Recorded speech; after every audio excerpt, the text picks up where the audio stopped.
Alright, we have flag at the moment, which will be done at the same time as landing. We have Gather surface. The Gather surface deployed mystery goo observation science from the surface of Minimus. That one, I believe, we're already on the mission. That's what the crew going out there. We're on the way to do. Plant a flag on Minimus. I thought we'd done that, but apparently when we're out there, we forgot to put a flag down. So we're going to put a flag down while we're out there. And then bring back a green sound. So that one is already in place. I believe they're on the way back with it. So it's just a matter of... Twin axes to the face. Ow. There we go.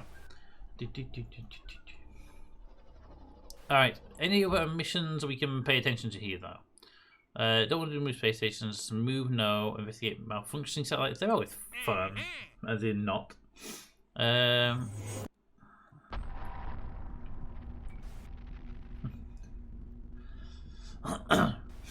Ajay! Thank you. Not a mega basic what that was, like a seated horse. Thank you for the horse, Ajay. I need to have different sounds on that now. Explore the one, no. Basically, a bunch of normal junk ones that just said to give you money where you haven't got any progression made for a while. So, we will ignore that and go and do our missions. So, I think our first mission, really, is to start the crew on the way to the Mun, or do our space hotel. Well, the space hotel is just a space station, which is something we can do quite easily. I'd say we go for the Mun, so we get rid of the Mun landing. This will require us to have a new rocket. Alright, so new rocket for a Mun landing. What is wrong with... There you go. That's like half a rocket. Go away. Alright, so a Mun landing we want to do. Now, do we want to do it like a Saturn V where we send up a launcher craft and then a lunar module? Or do we do it as one big craft that goes up, lands, comes back? You know what? I think we go a lunar module style. So, for that, we're going to want to pick one of the two lander cans. So, we've got our choices are this one, which is the... Nope, no, this one, the one above it. Put my eyes itchy. This one here, which is the MK1 lander can, which is basically a little capsule thing. If we do a space hotel, maybe use that as a large orbital station for refueling and building a ship construction area for stuff. Refueling station. Yeah, exactly. Right now we've got a small station in orbit, which is what I was going to use it for refueling. I like my refueling stations to be fairly low down so I can get to them easier. But yeah, if we can have a bigger station further up, yeah, it'll be useful for refueling. It's also good for, like, something I think the International Space Station should be used for is when we send a probe out to somewhere else and we capture something and we bring it back, like an orbital sample, it really should go to the space station and then be rendezvoused. It will take a bit more effort to get there. You have to precise the orbit a little bit better and do rendezvous and all a lot. It's not undoable, it takes more effort though. But the benefit would be that if the samples were to be contaminated by the atmosphere, then they're not going to go near the atmosphere, are they? And also, if they could themselves contaminate the atmosphere, again, they're not going near the atmosphere. So, you know. All right, I think it has. I mean, these are re-entry pods and P's and stuff. But it has to be this one though, and we have to be using this little pod for a lunar lander. All right, so let's build this with the idea of it landing on the moon's surface. So it'll need a fuel tank. And in reality, it doesn't need a big fuel tank. Actually, that's not a bad sized tank for that kind of capsule. It's a bit big for the thing though, unfortunately. But we'll keep that there for a minute. See, that's just... How much was that old? Yeah, not old much, but... Okay, they're getting bigger. That's not the way to go.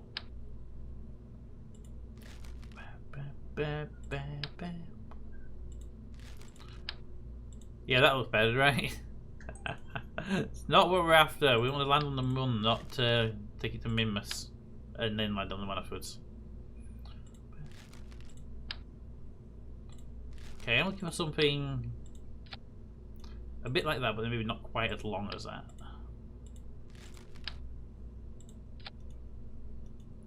Okay, that or that. Currently the goers, although a curved one might do the job nicely here. Maybe not that one, maybe the one down from that, right?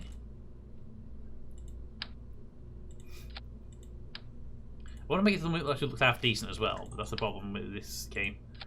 Okay, what do you have? You hold 1788. It's not much fuel, but actually, you know what? It might be enough. Do we have a nose cone near version?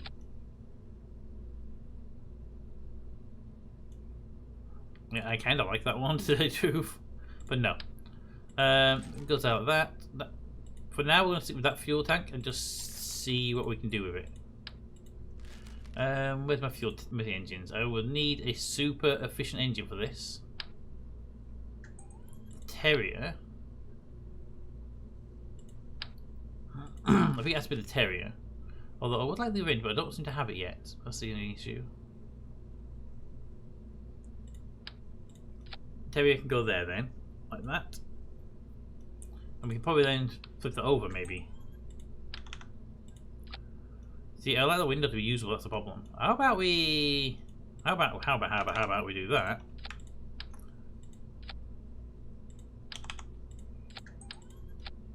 How's that as a fuel tank? Hey, Mater, how you doing? And from this point forwards, the rockets are going to blow up. To be fair, this one probably going to blow up anyway. But how you doing, Mater? Okay, landing legs. They would be good. We have some landing legs. Right. Flip it. No, wrong way. Rotate it. Give me 3 of them.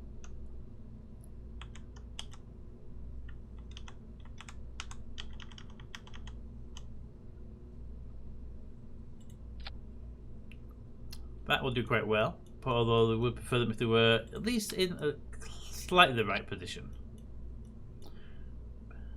Maybe I should put the opposite one. Damn it. I was going to put the single leg on the side facing away from the window, but the door's on that side, so that's not going to happen. I'm doing right. Excellent. I'm glad you're doing good. Okay, so that's more than powerful enough to do what I want to do. It needs a docking port. Docking port. Clampotron docking port. Right there. Now, it's going to need to be able to dock. It does have some monoprop, I believe. Yeah, it has 15 monoprop, which is not enough for docking. So, and we also need the monoprop thrusters. So give me the monoprop pieces. They will go ideally there. But not, we'll need 4 of those little babes. Here we go. There we go, 4 of those. I don't like the one there, that's the problem. You can put it above, but then it's out of position for rotations. And down here wouldn't work, even if they would connect. So we can put them there, but they're highly inefficient on the sides. But we might just have to deal with that, that's all. Alright. Reaction wheel. You have a reaction wheel? You have a reaction wheel. We don't need an extra one.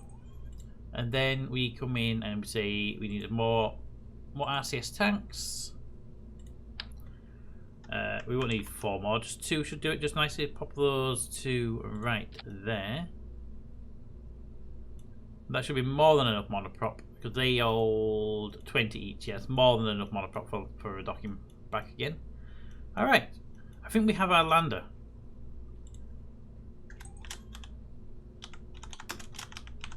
Lunar Lander. I don't even know what number we're on.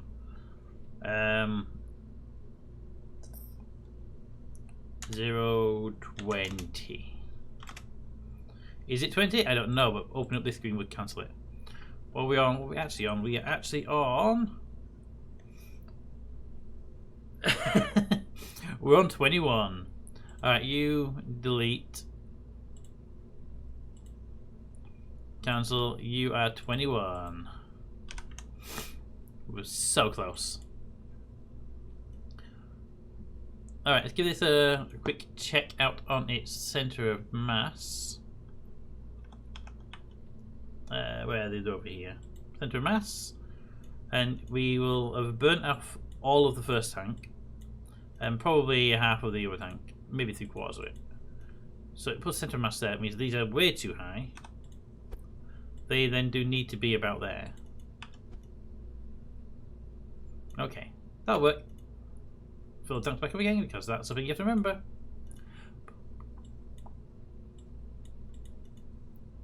Alright, and the final bit to do here. This craft has no science, this is just a lander to get there and back. It's not really to do science. It will contain some science modules, but it's not going to have the whole science unit, which is just so heavy. Right, and we'll put these on the bottom.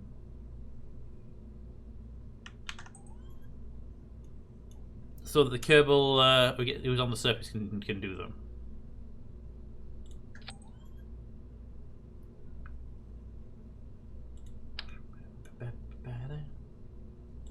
There we go. And on this side, something we've never done before, we have a surface scanning arm. And it says, the experimental engineering group managed to successfully adapt technologies from several other manufacturers to produce this once-in-a-lifetime piece of technology. The light scanning arm is capable of independent work on distant planets, analysing the geology and composition of rocks and other surface features with 2 different instruments. A masterpiece of design. And that we can put on this side, you see. We can put it over here. Put it, it's a bit too high. There we go. We put that there. And then when it gets to the moon, we can say, do that. Scan the surface. Do the surface stuff.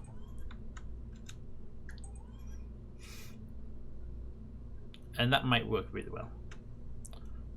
Alright, okay. And we have the goo canister, which will go on this side. There we go. And then finally, I'm going to stick a Kerbal engineer pod on here. And the thing with these, I usually stick them underneath the docking port because you never see them then. Boop. Alrighty.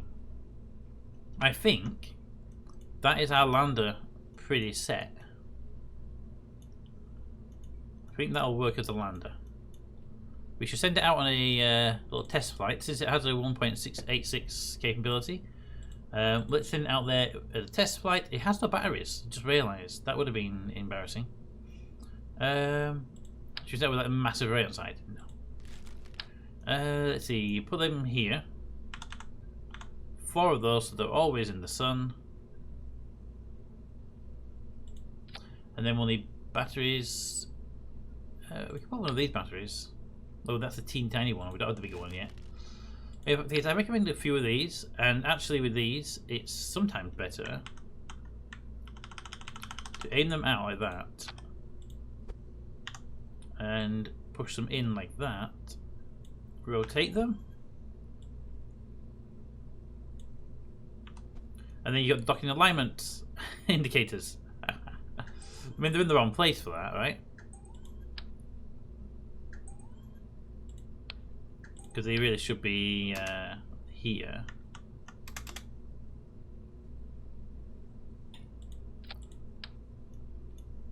Ah! Oh, snap to it. There we go. Right. So these, turn off the mass indicator, it's getting in the way. These, if you maneuver them back and then rotate them so they're aimed up, and then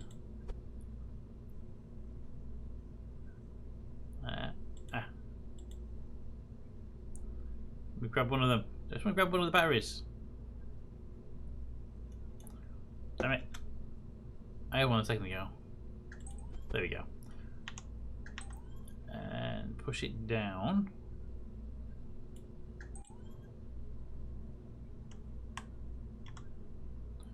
There we go. So out of the way of the docking point itself. You just keep the light bulbs visible. There we go. That'll do. You now have 4 batteries, and they act as little indicators as for the rotation. So if you're docking with it, all right.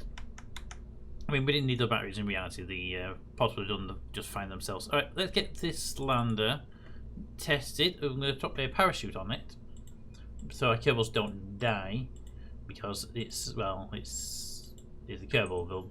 They're basically ready to die already, right? Where are the parachutes held? There they are. Let's stick.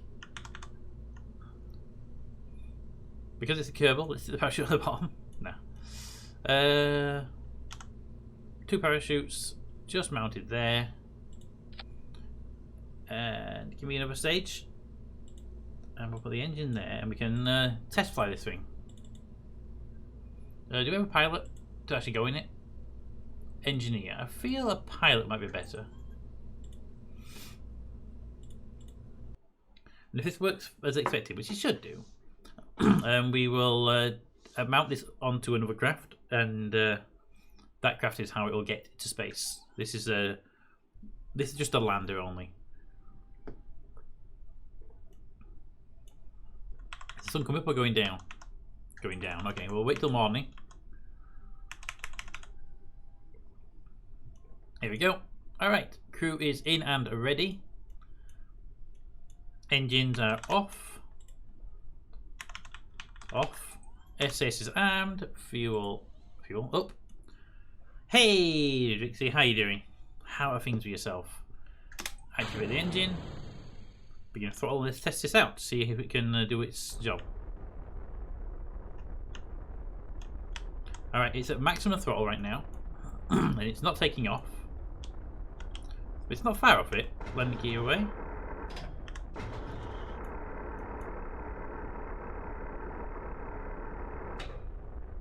Those things are really weird. Now I'm pretty sure it said it had a greater than 1 thrust to weight ratio, which is interesting that it doesn't have what it needs there. How did you do? Managing sleep schedules poorly, but do okay. I know that feeling well.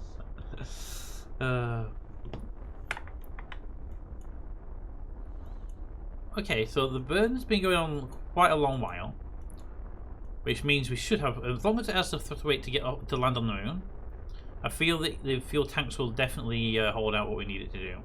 Let's just switch to RCS and see if we can get a little. There we go. Yeah. So, all right. I think it's good. I think it'll work.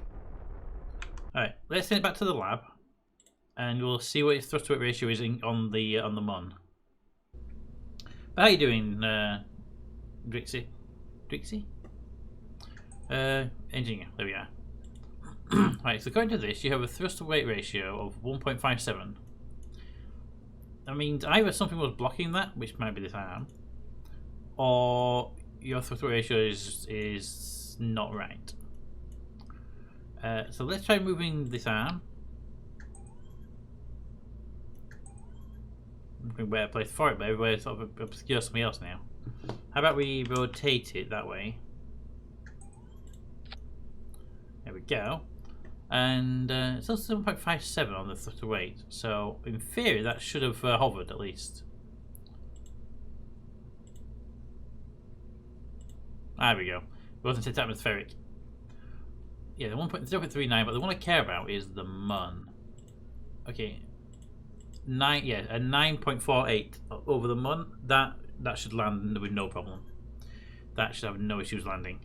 It's probably going to have issues landing. It's probably going to kill our Kerbal, but it shouldn't have any issues landing. It's got loads of Delta V as well. A lot more than we wanted to give it, but the fuel tanks look better sandwiched together. Alright, well, put that. You fold away. There we go, and that's how it'll look in the sky. Can we actually make these look a little less ridiculous, though?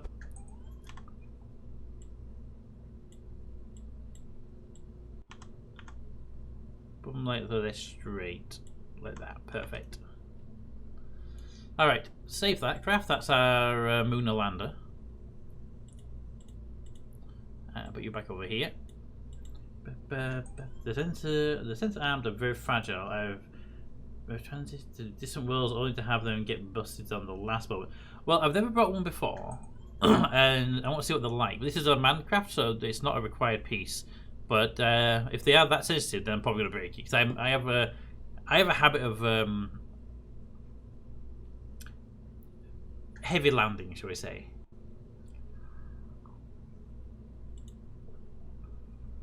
Alright, let's build a new craft. The new craft is going to have a bigger crew. You're the command pod with 2 crew. You're the command pod with 1. You are all robots. These are the. I don't like these round ones. I never like these round ones. So we'll take the 2 crew member version. Can I get a normal docking port on there, or do I need to use a junior? Ooh, I don't like the junior, I suppose, for this mission. I may need to very quickly run back to our science lab and see if we have spare science. I'd like a bigger command pod. And we may have spent our science last time, and I can't remember. We have 19 science. Yeah, we spent our science earlier. But that's what I'm wanting, is these bigger pods. That one particularly.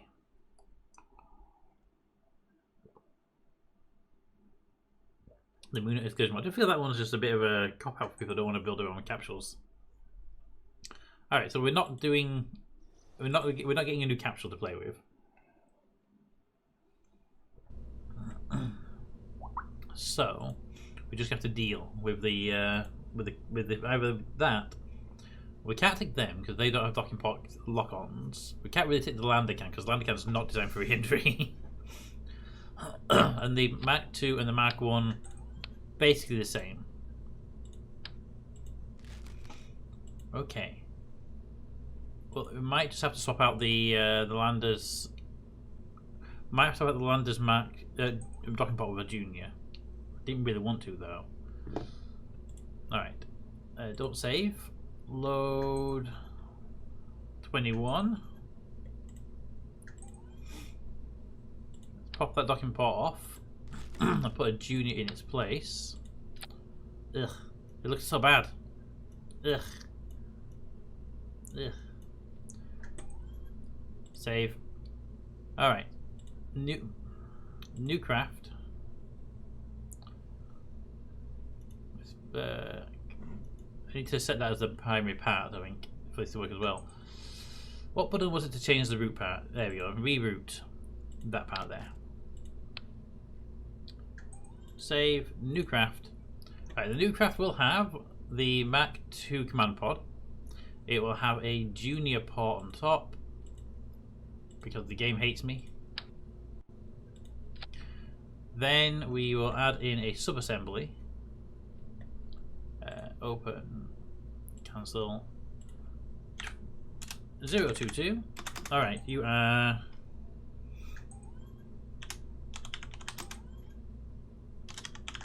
the Lunar launcher. I'm going with Lunar for the first mission because Lunar, yeah. Load up our Lunar Lander, merge that here, flip it over, and connect. There we go. So they are now connected. That's how they were done on the original Apollos, nose to nose. And then when the that's how you would do it. That's how you would do it when they were in flight. But that's not how they were when they launch. In launch, the two craft were actually in engine to docking port because the stresses of the craft. I think we should do the same thing, and then in flight do a flip. Kind of wondering if that's something we should consider doing. It doesn't affect the build right now, but that's something to think about. Alright, next up is this part's coming back down. So this part, we will want to stick a heat shield on it. Do you have a heat shield? Yeah, you don't come with any heat shield. So we're going to give you an ablator. Now they'll be on the thermal, there we are. And you are not the 1.25. There you go, one nice heat shield for you, my friend. And then you're going to need parachutes for landing,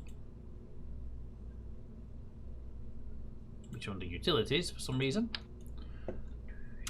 And just 2 of them will definitely do. I would love to put a single one on, but due to the way we have this set up right now, there we go. Alright, you are prepped.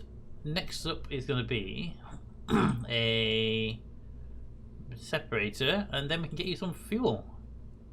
Decoupler.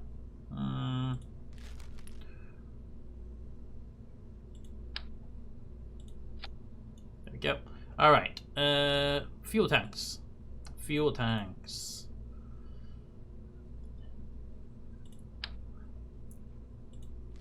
It's the wider rocket than the normal one, isn't it?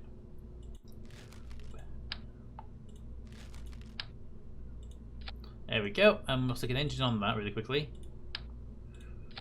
Right, that would give that one engine gives us 1100 to get to the moon.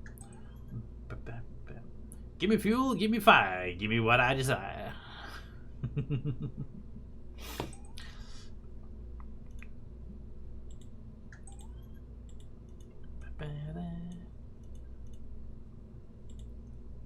Ooh, that looks really weird. No, don't do that. You know what? Yeah, do that. It looks really weird. Let's do it.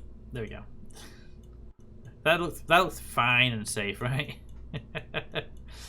All right, where is very Apollo vibe here? Yeah, that's what I'm. Because it's the first time I'm going to land on the moon. I'm going Apollo-ish style.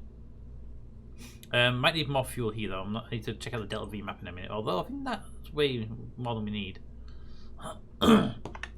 Although, if I remember my space history, the lunar module launched like that. Engine on top, and then because the stresses on the capsule were designed to push down on the landing and engine bay, and not on the top of the capsule. And then after launch, before they went to the moon, they detached, rotated, and then docked the two together, and then flew to the moon that way. If I remember my space history correct, anyway. All right, where's my Delta V map? Is it DV? I cannot remember. It is. Aha! It's been a while since I did use the command. Let's see. To the Mun, it's 860 for the intercept, 310, and then 580 to land. So the capsule at the top, which is going to be which is that piece, has way more than enough fuel for that job.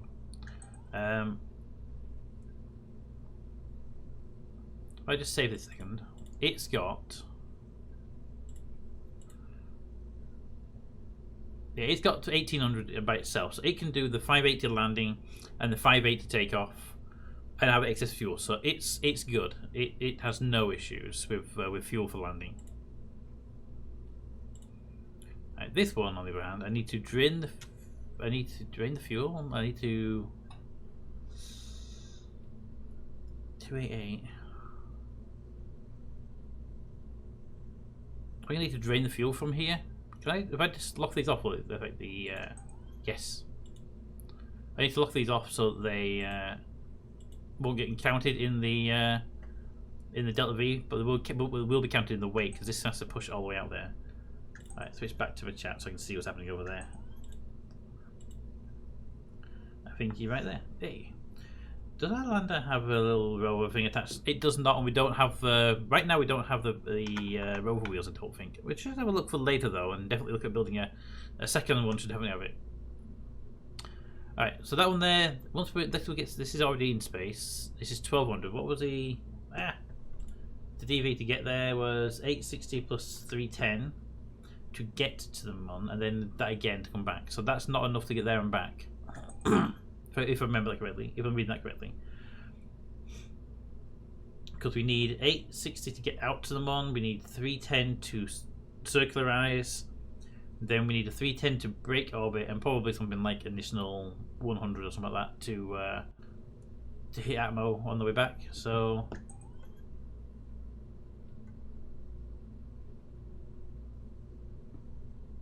around 1600 should need is my estimate. So we're at 1200 now, so we're not far off what we need. We just want to extend this fuel tank a little bit. We should have a smaller one. That is not a smaller one. We should have a smaller one available. And we just colour scheme that to be the same. 1600. That should get us to the Mun, assuming that we don't scoop anything. And let's not take that bet, shall we?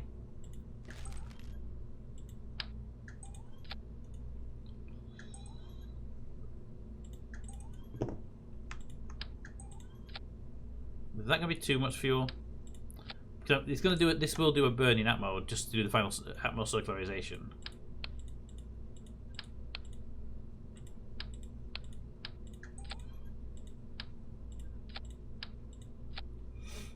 $1,900. Okay, that's 2,000 to get us there. That's from in upper atmosphere all the way up to the moon and back. Then we need the actual lifter. So the lifter needs a decoupler.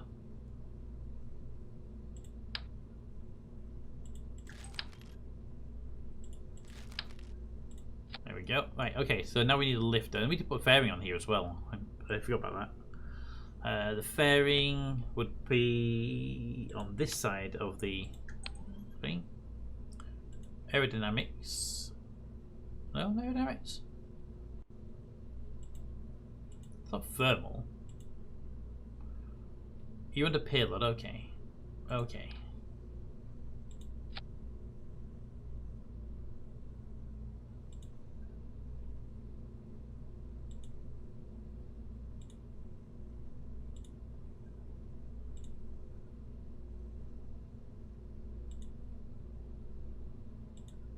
Here we go.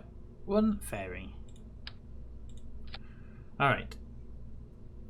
Next up is our our actual lifter. Now I think with something this big we want a big beefy lifter. So let's go out straight away and increase the size of the fuel tank. There we go. And then now we're on the bigger fuel tanks, we can drop on that one. Probably do, I'm going to assume right now we need 3. And then we might not need all 3. Then might drop it down to 2, and then some boosters on the side. Where is my aerodynamics? 1 wing tail connector. 4 of those, please. Switch them over. Put them there. I think for something like this, we're going to need the swivels all across it. So swivels on the 4 mounts. Reliant on the center mount. There we go. That should give us. That should gives us you fire and then you fire, not all of you fire at the same time. Then we would stage set up here. You would fire, and sometime during that you would fire. But I want you to win your own stage. There we go. That probably fire before that actually. Yeah, that'll probably we'll stage set and then we'll. Actually, we'll get rid of the fairing and later on we'll stage set. Is that where we do it? No, I think we'll do it that way. On engine fires first. Then we would detach that. That engine can go up here out of the way because that engine's not getting fired in this sequence anyway. Alright. So stage 1, which is the only important one right now, is the one that gets us into space. It's going to give us 2,900 delta V. With a 7.63. Okay, I like that. That's got plenty of engines and plenty of lifting capability. However, 2,900 is not enough to make space. You need 4,500. If 4.5 or 3.5? 3.3. I've been playing a lot of other games that do with numbers in space. So we need around 3,000 to make it to make it up to space, right? Okay. So for that, we're not far off it though. We just need maybe a booster. But I do, however, want to stick some aerodynamic surfaces on here. So give me. I like these ones. The little tiny wings. They just give it a little bit of stability and kind of cool looking.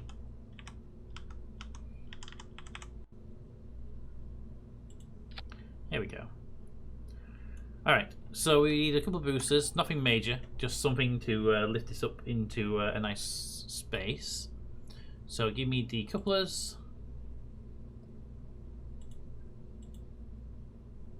I'm going to want these pushed out ones because of the big engine.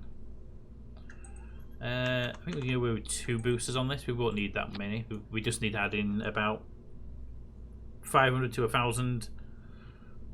And we'll be good. So engines. The thumpers probably do the job, but you know what? Something this big, I think we go with the flonks. Flonks, flanks, pollux. Still not a big fan of the SRBs in general, though. Right. Let's bring you up. Put them there. Might switch out to liquid stage, so I do prefer liquid stages. You guys need a new header tank. I would like. Can I put you on there? Oh, too small. You have to have the big boy top.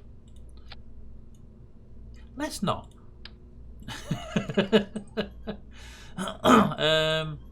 Do we not have a aerodynamic top? That's fine. Look at that. That makes sense. Do we not have an actual like nose cone that will fit these? Wow. I'll have to use a fuel tank, I think, and then just take the fuel out of it.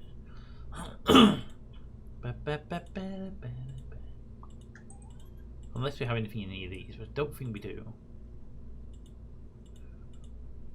We have a structural. It's too small. Damn it. What about this one? Too big. Do we have one the orbital stone?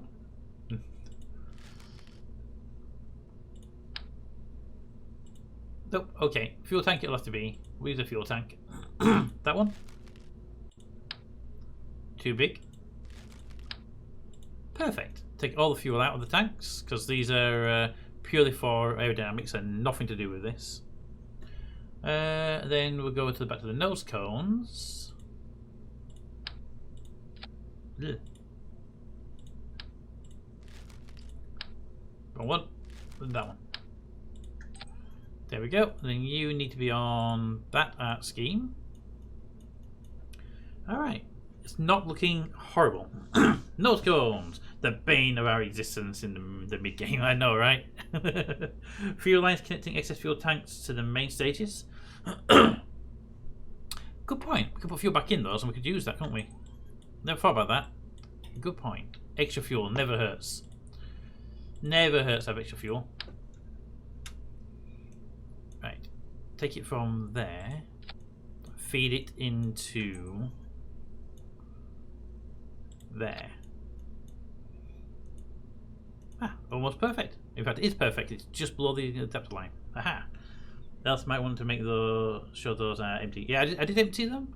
And they're not going just a nose cone, but I did empty them. But I've refilled them, and we're going to feed that fuel next. Extra fuel never hurts. These are SRBs, and normally what I would do is I would normally build this with liquid stages. I wouldn't normally use SRBs anyway. Alright, where's space tape? Now, will the space tape play nice today? As we have had nothing but fun with the space tape. Yeah, I got distracted for a moment. Missed you emptying them before. But you've got a good idea though of making sure that they were using them instead. Right, space tape, play nice. Space tape played nice.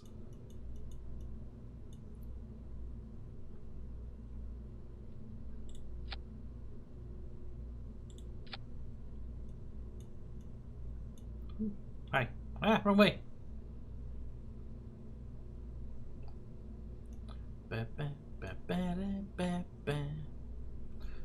Alright. I think all launches should start with extra SRBs next to the pad, and then when you launch, they immediately discharge and then have an amazing mini game of trying to avoid them at liftoff. You know, just to spice it up. Because rocket launches were never exciting enough, right? Okay. Now, do we have... I don't think we have them yet, but do we have the Separatrons? We don't have Separatrons. Those are way too powerful. They have a little built-in Separatrons on them. We don't have Separatrons, so as a result, little mini basic fins. Come up here and just knock them out a little bit there. And there. And on this side,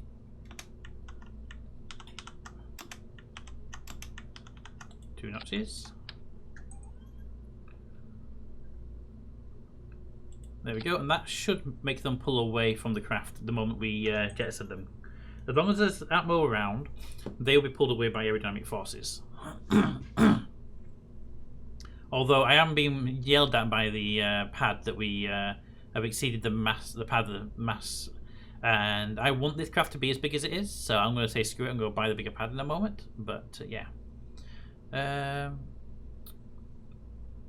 We have an 8 TWR, which is way too high. So let's set you guys up for a 50% burn. Still too high. You know what? How low will you burn for if I set you to like 30%? I mean, I'm using SRBs that are way bigger than they need to be for this launch. 2.41. And bearing in mind, I will have all of these engines burning at the same time, because I need those engines for the maneuvering. And then we jettison those.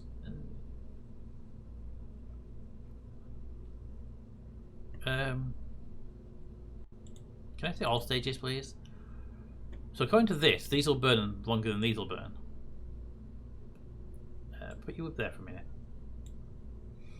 So they burn for 2 minutes 33, and these will burn for 17 seconds. I think the calculations are out somewhere. Stage 6, 76. What? What do you mean say 76 meters a second? They burn. When they're empty, you would drop them. They most definitely have more fuel than that, and these have never needed piping in before because they usually just work off this. I think something's messing with the calculation. They would burn into here. These are all fueled, fully fueled. I think the calculations are screwed up somewhere. Stage 3 is the Bobcat, which is this stage here.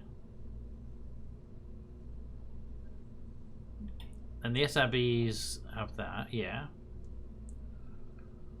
Why are they showing no?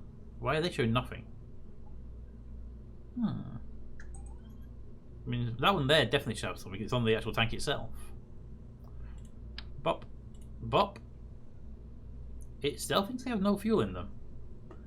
Okay, quick test launch. Yeah, okay. I remember I said I'd go do that first. Quick test launch, just to test the engines have fuel in them. Because it's kind of weird it's saying they don't. I mean, we might not even have to launch them just to throttle them up. But launch pad. Upgrade.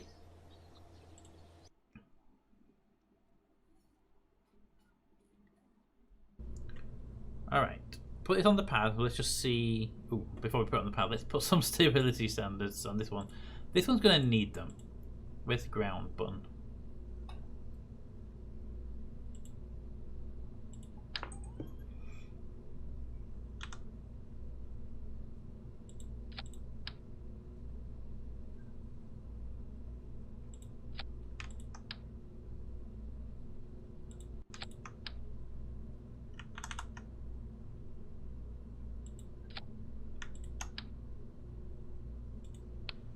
Alright, you guys will detach at the exact same time the engines fire.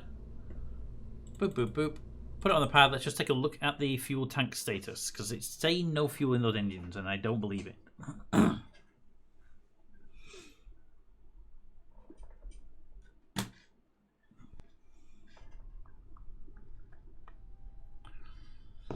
Alright, so for this little test here, we've got a new stage and drop all of the lock-ons in here so they don't release. I want to start those engines up.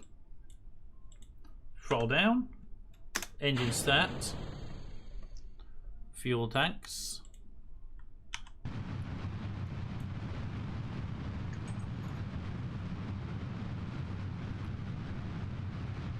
You see, that's more than 16 seconds.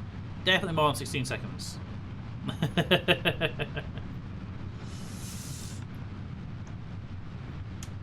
Okay, well that answers that question. It's just a calculation issue with the stages. I mean, if you look, it says we have 0 meters per second left. Definitely got some meters per second here. So I have no idea what's happening with that. So we will revert the flight back to the VAB and we'll see. Hey, wifey, how are things going with yourself? I'm doing very good, thank you. Alright.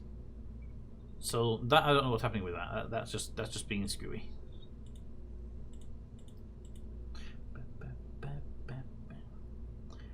think we're pretty good to launch though with this. Short of any disasters I'm not aware of. Well, one disaster I'm not aware of is the service module doesn't have power generation.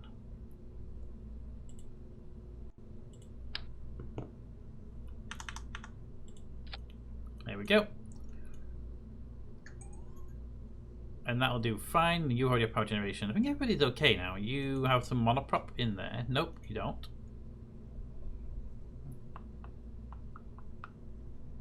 Had a COVID scare last week, but my twin tested negative. Excellent. I'm glad she tested negative. Well, he tested negative. I think your twins are just working with an author to read a pre-release copy of a book. So yay! Nice, Toad. Nice. Is it a sci-fi ebook or a fantasy sci book? I'm guessing you won't be able to tell anything about the book due to most people being a bit like, you know, NDAs and stuff. Unless they're being like super cool about it.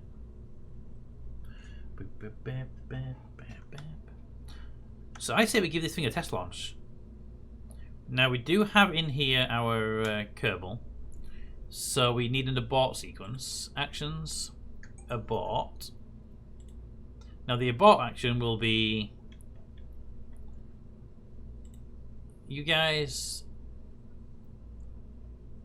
decouple. You shut down. You can I get to that engine please? Shut down.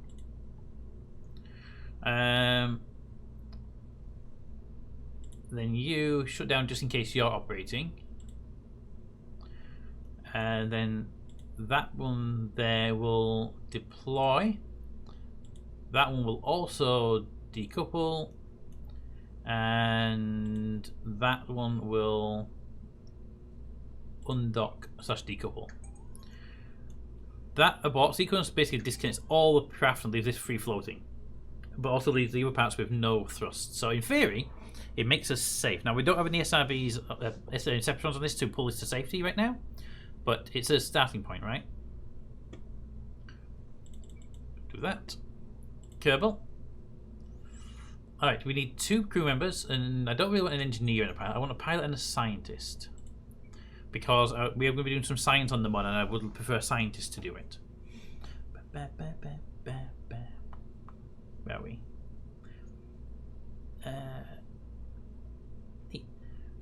We go. Still trying to get an agent for his mainstream sci-fi. It's a Dawn of Ra, a prequel to his Blood of Ra trilogy, which has been a lot of fun to read. Oh, excellent! It's also always good when you've already had like some experience of the books as well. All right, let's get this this thing in the sky, shall we?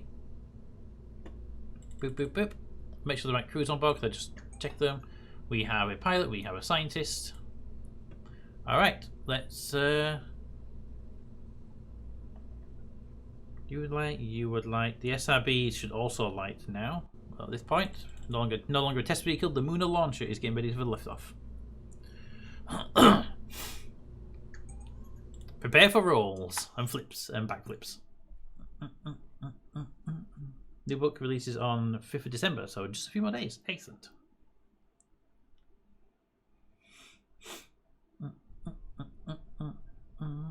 Now the sun is probably going down. So we're going to wait for morning.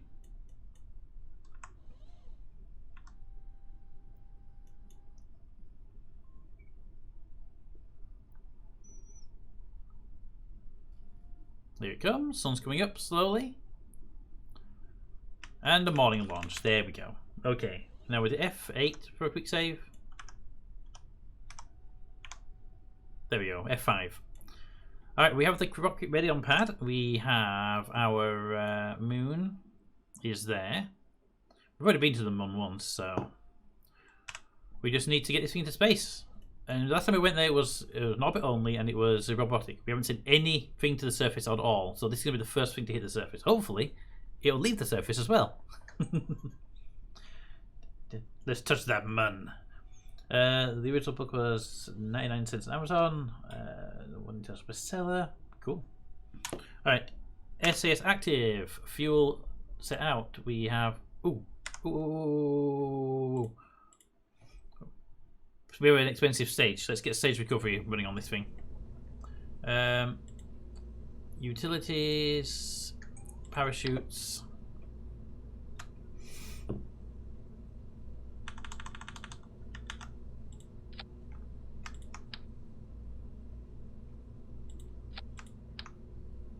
There we go. These are not that expensive, are they? These cost $5 a piece. How much do parachutes cost? 400. You know what? For the sake of me maybe recovering it, give me 1, 2, 3, 4, 5. Okay.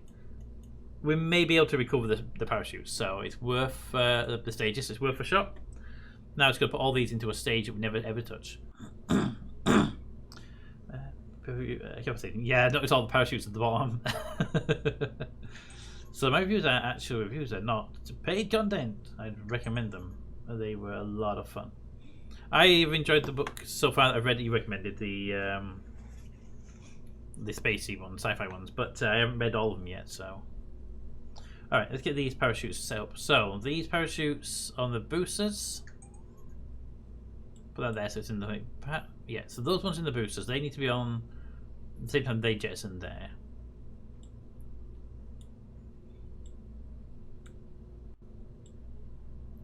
So they should all activate at the moment we dump those SRBs. All right, these ones are all to the center stack, and we drop the center stack here. Yep. So they should deploy there.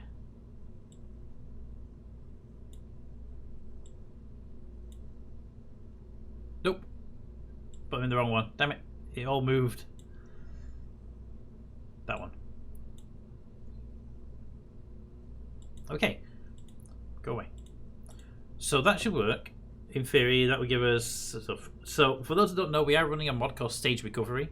And what it does is, when you drop a stage, if there's fuel in the tank, or if there's parachutes on board, when it leaves physics range, the game calculates if there was enough parachutes and enough fuel to be able to slow the rocket down for a safe landing. And if so, then you get a portion of the rocket's value back. If not, then you lose the rocket plus all parachutes and stuff you added on. So it's just a nice way of getting a little bit of stage recovery aspect to the game. All right. That, although the stage looks good, let me just back it out a little bit to make sure we're still happy with them all, though. That engine's on the top, which we don't care about right now. These are all there. Yeah, I'm up with those, and all the engines are burning at the start. Yep. All right. We came back. Didn't try to switch Kerbals, did you? You didn't. Good. Launch.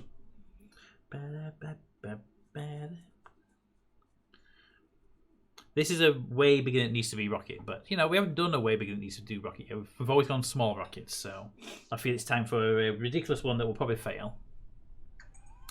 And again, of course, it's because we did a revert, it's now nighttime again.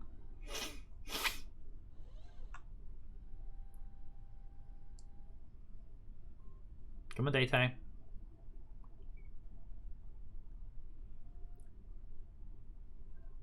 There we go. Alright, we have a daytime launch, and hopefully we get to space today. So we SAS on, fuel tank open, remove the bits we know about. Should launch another space cat at some point. I was doing such in case people are Musky Boy got his idea for it. Okay. We're going to move the main liquid engines at 50%. Once we get into the air, we'll throttle them back to around 50%, maybe lower. The SRBs are doing most of the lifting work here. The liquid engines are just there for control authority. All right, I think we are prepped and ready. Build the space hotel, plant flag on the moon. Okay, let's go.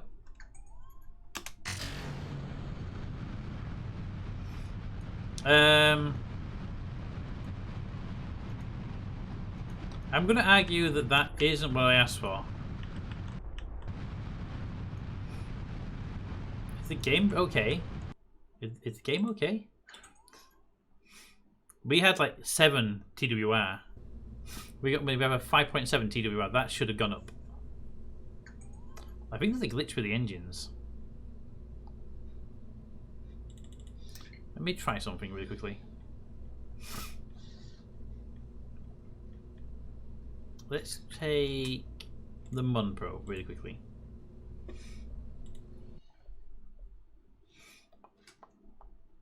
Yeah, I checked them. They were firing. Yeah. That's because their engines were in the ground after the launch.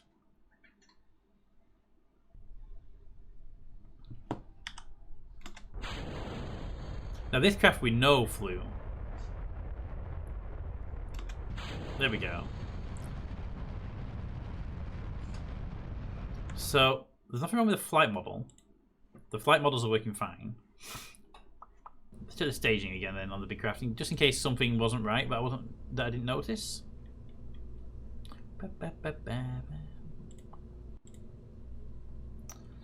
Alright. You fire, yes. You fire, yes. You fire, yes. They release, and they release. Yes. So they're all firing, and together they produce a 5.7 delta V. Hold on a minute. I'm an idiot. Really? That doesn't have enough lift? Wow. I would have thought that would definitely have had the lift. I've been working off the TWR, but I set it to the one for the other thing, and didn't realise I didn't set it back again. That doesn't have the TWR. Wow, that doesn't have the TWR.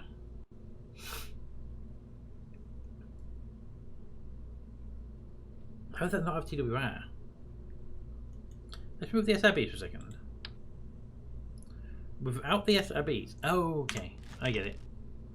Because I throttled them right back because I was saying ridiculous TWR numbers. I wasn't sure by them. Now I know why they were confusing me, because they were completely wrong. 1.6. There we go. They're going to be at full power. Nice. Yeah, when I first put these on, I thought, and I was drinking these down, I thought that looks really weird at 30%. But it looked right. But that's the reason it looked right, because we set this to Mun mode. All right. So that is ready to go then. Now we have to reload it. Let's check the crew. Aha! I need to get in there, engineer. You're not allowed in here. Scientist. Alright.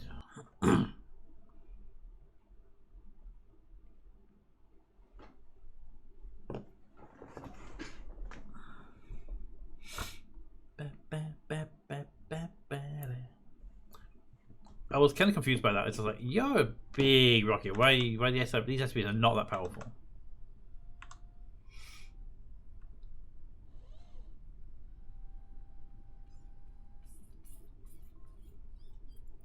Come on, son.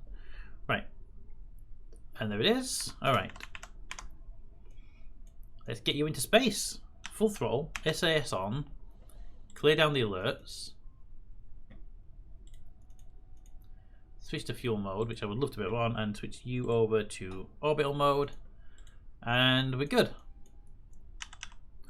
Alright. Gilbert and Sergio. Let's go.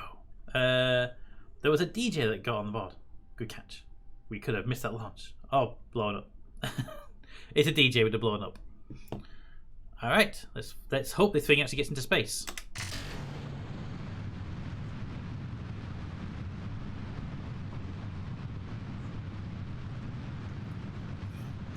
Begin roll maneuver.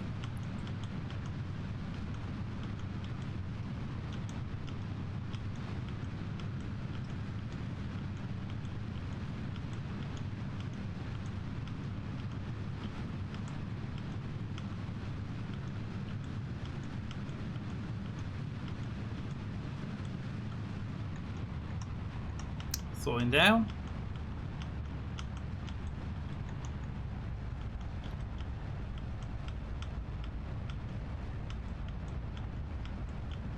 We're going way too fast, and we are now getting aerodynamic heating. exaggerating the roll maneuver over. Oh, those parts.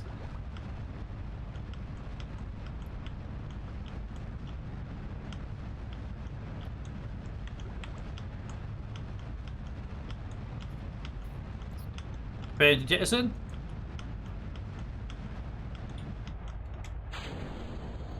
Throttle up. There we go. And head it over to the 45 mark. Hold us around there. 75 is what we're targeting on there, perhaps. I'm going to go for 80 for this rocket because it's bigger. There we go. And we are on course. Hold prograde. Big rocket. Made it to space. Will it make it to actual orbit is the question.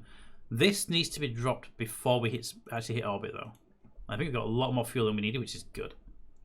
The first couple of stages are down here. They're falling away nicely. It's very, very quiet in space.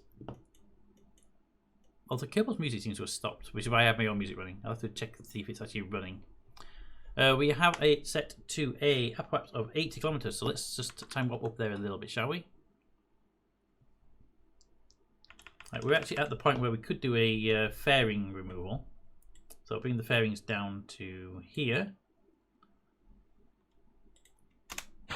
Fairing gone, although a little bit more violent than I'd like it to be. I need to turn those down before I remember next time. I like it to just sort of away, not boom, obliterate itself with explosions. Bring that up. Okay, we are at 28 seconds to to maneuver. 21 seconds. Okay, so we're going to need to switch you back to normal mode and just push you to the horizon if we can. 16 seconds. We're going to start burning at around 5 seconds. Now we'll start burning at 10, just in case we need more. Yeah, good job. We started at 10. Nose up. Nose up a lot. Nose up way too much.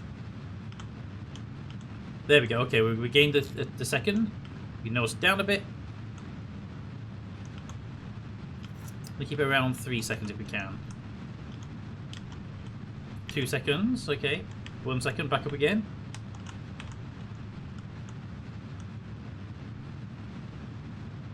Two seconds. Good. Okay, we can hold 2 seconds. Just put it back on the plane. That'll be great. Thanks. 3 seconds. There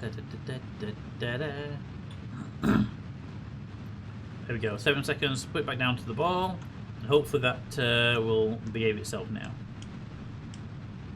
9, 8. Yeah, so we're going to hold about 10 degrees, I think.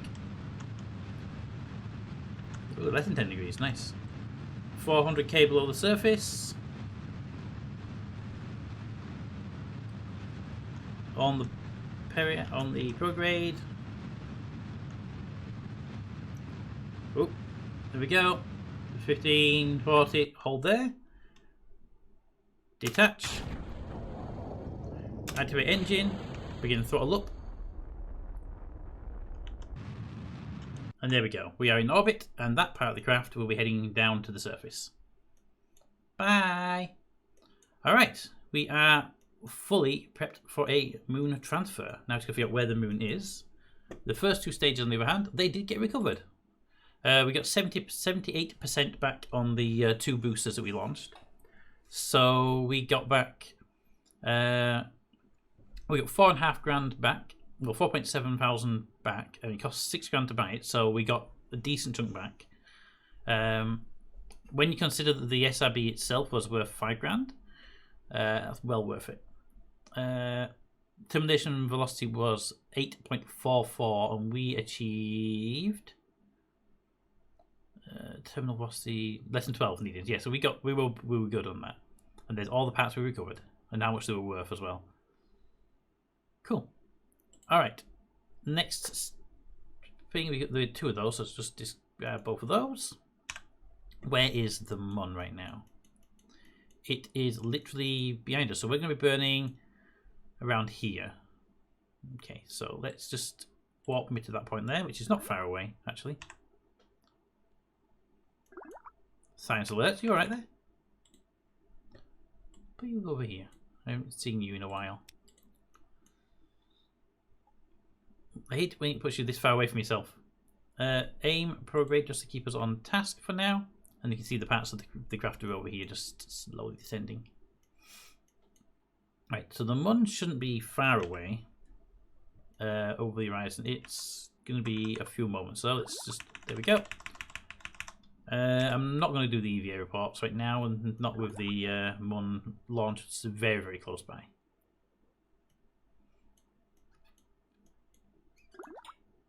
They tell me I want to do the EVA reports though.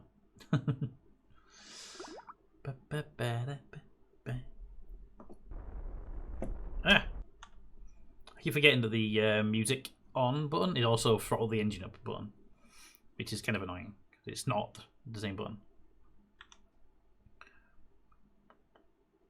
Where's the Mun? It should be coming around the corner any moment now.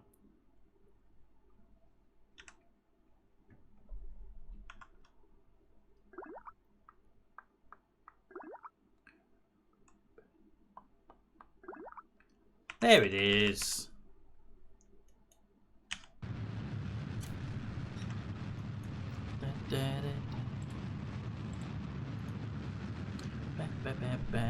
Once I got copyright ding from KSP on YouTube because someone sampled the original source badly. Well, the original music is by Kevin MacLeod, and he makes it all free to use as long as you credit him, which is great. But obviously, not everyone cares about that kind of stuff. All right, preparing to throttle back.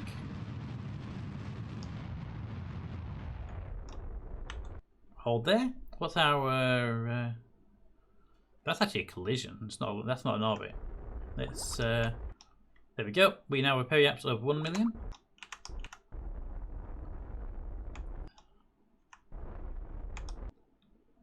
Just lock onto that. I can do a 93. There we go. 93. Sadly, it's not a free return trajectory today. But it is at least it's an intercept. How long before we're out there? 1 day, 1 hour. I think we can ride that one. Exactly, but apparently put wind chimes over it and thought it was enough for original work to copyright. So, yeah.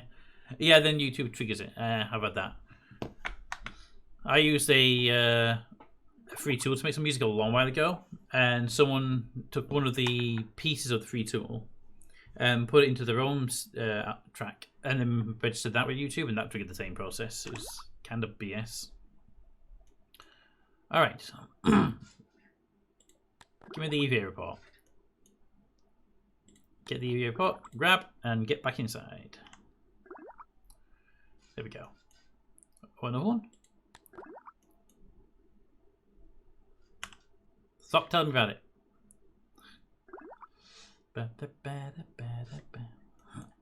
Alright, let's head to the Mun.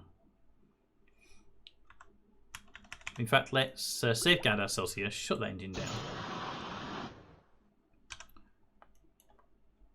Let's warp it up to here.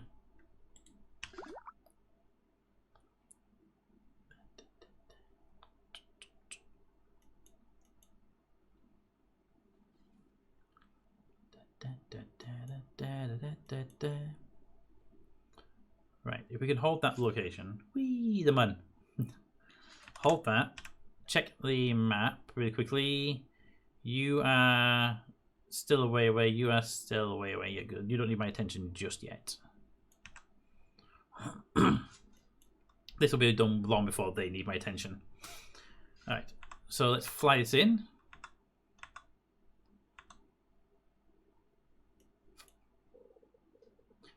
There we go. That was very close to transition.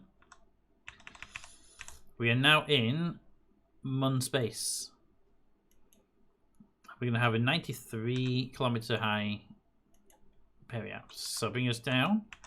SAS back on. Switch us to a retrograde position. So we can get ready for the slowdown when we need it.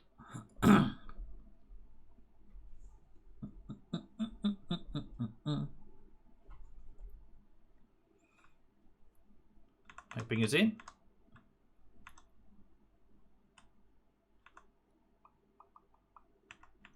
Right, and I'm going to use a maneuver node here just to make sure we don't burn too late to capture this, because I don't want to be going back out into space when I want to go to an orbit. So grab that.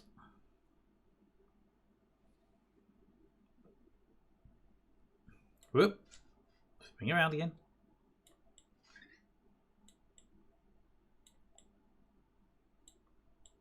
There we go. It's quite a high inclination, sadly, but it is what it is, right? Burn time is 5 seconds. Let's turn the engine back on again. Oh, we're still in time warp. Put the engine back on again. It's an 8-second burn. Start in 37 minutes.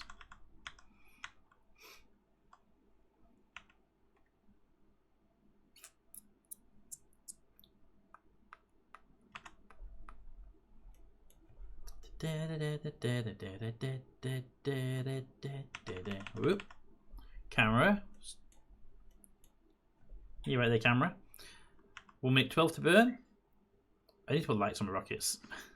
I wish there was a way to put lights on that would light the side of the rocket up without having to be stuck out so much. Like little like bulb lights, you know. 10 seconds to burn. Holding retrograde. 2, 1, burn.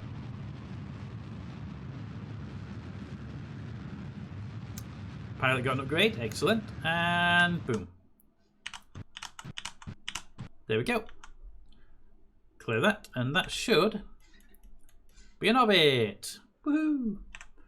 Yeah, running lights and stuff like that. I mean, I've got these little green lights on the capsule, but they're just the small batteries, just slightly protruding the light bulb only through. Fair, I should have done some on here, but it's much harder to do.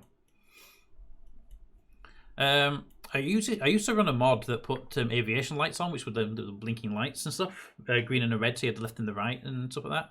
I really should look at getting that again, but I'd love to put like on these little notches here, just a light bulb on the top that just lit this way up, and the light on the bottom just like. It'd be so much nicer to see the rocket at night, you know. The game's a very visual game. Let's put it that way. Okay, we are in orbit. Also, I just realised I left the test parachutes on.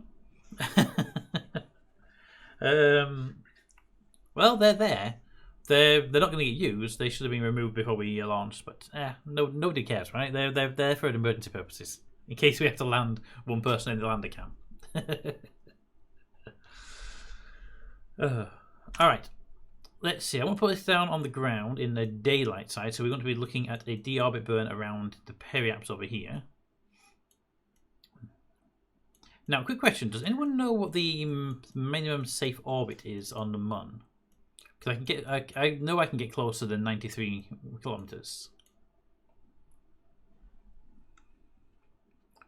I think it's like 40, but I'm not sure. I just realised that my mobile phone notification blip is the same as the science blip. So I just heard it go off and I was like, what? I got science on my phone? Okay. Delta V map. Did you tell me what the orbit height would be? Okay, yeah, so that was based on a 14-kilometer orbit. So we can definitely get down to 14 kilometers then, minimum allowed. So I'm going to set this as a 14 kilometer.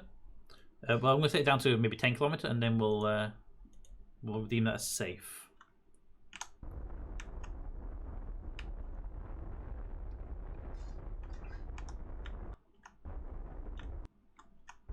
They're 12.9 of do me. It puts us close to the surface that we can rendezvous with it later without being a problem.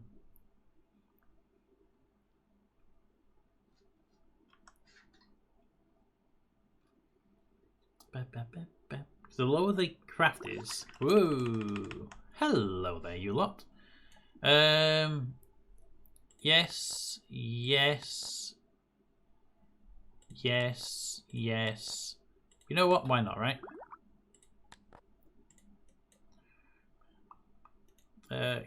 Take any data you can grab and get back inside. There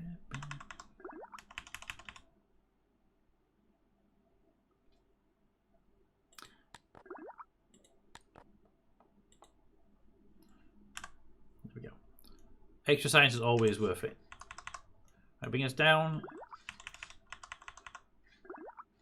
Stop complaining about the EVAs. We've just done the EVAs. Unless it's a regional one, of course. Right, pop us here for a second. Just switch us to retrograde again. And then we'll do a quick circularization burn here.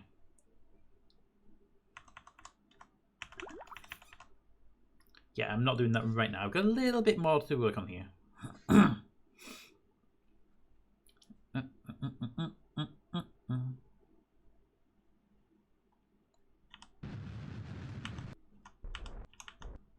Alright, we are 13 and 12. That is actually really good. Now we want to be beginning a deorbit burn, actually any time around now, but I'll probably do it on the next orbital pass. But I'm going to move the crew across now while we're here. First things first, shut that engine down so we don't accidentally activate it while doing stuff. And the scientist is going to be the one to go down to the ground. Now, the scientists won't have access to SAS. So that's going to be an interesting landing to do. I'm very, very much used to having SAS for landings and stuff. So, yeah. Ooh, the first module. Well, first milestone. We have people in the moon orbit. We got 15 grand, 1 science, and 2 bit. Nice. I'm a bit concerned that we didn't get a notification for that big stage that we dumped in the upper atmosphere. That should definitely have gone down to the atmo. Alright. Can I transfer you to there? Or can I do this first? There we go. Alright. Can I get you into this capsule now? Can we do a simple crew transfer? Who's a scientist? Scientist is Sergey. Sergey? There you go. Oh, I didn't think you could go for the crew. I didn't think crew could go through the smaller pods unless they changed it. Alright, what's that situation? We are here. We could actually do a landing right there. You know what? Let's go for it. Activate that engine. Your fuel tanks are all full, so turn them back on. You're prepped. Detach. Control from that craft. RCS maneuver away.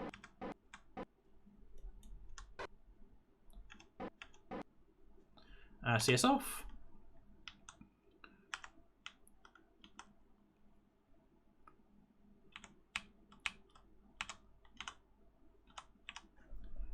All right, let's begin the very, very, very, very, very, very hard part of landing this thing.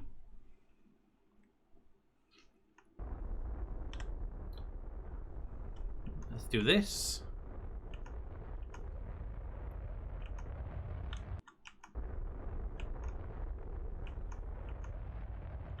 Whoa! I didn't even notice it was rotating. Okay, let's do this again. This time, pay attention to the nav ball. Not just. I thought, oh, we're going straight. It's not a problem. There must be a asymmetrical weight that I wasn't paying attention to.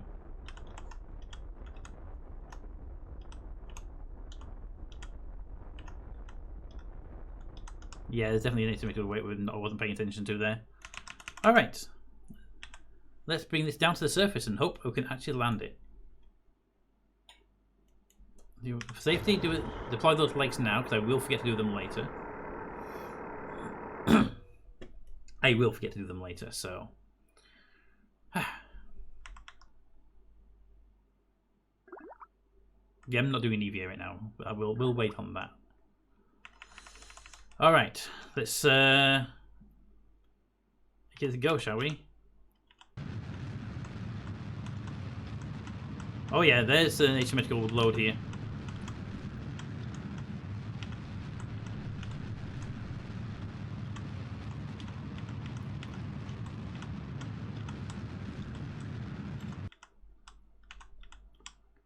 Alright.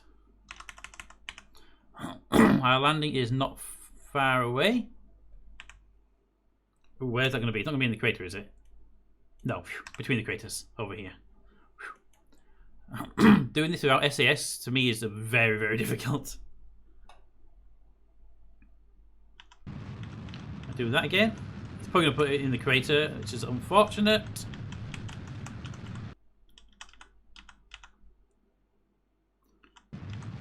But I need to reduce the horizontal velocity right now.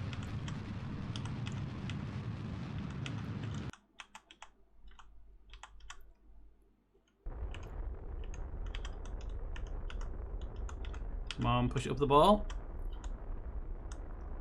I can deal with vertical velocity. There we go. Okay, perfect. Right, put this way around. We should have a shadow. There it is. Perfect.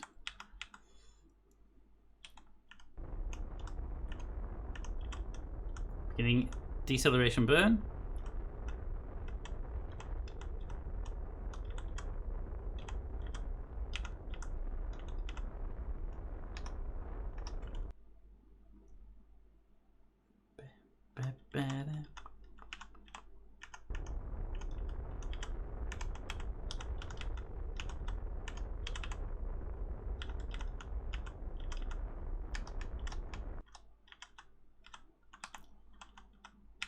This has been so much easier with an SAS module.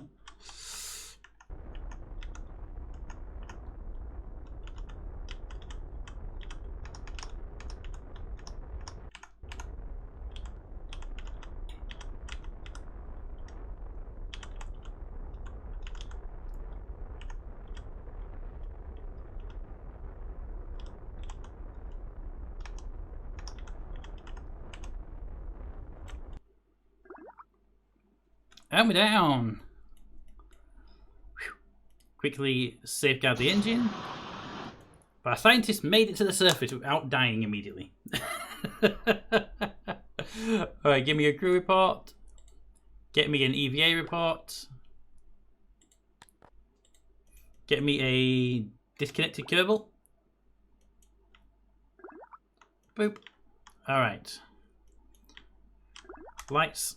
Because we have a couple of these experiments to grab. Take the data. Take the data. And since you're a scientist, you can go and reset this goo experiment. Take the data. Reset.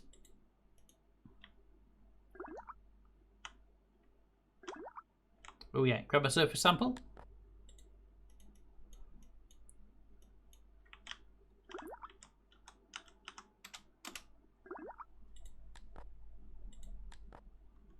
Oh, I thought the EVA report was going to be like, yeah, grab the thing. Okay.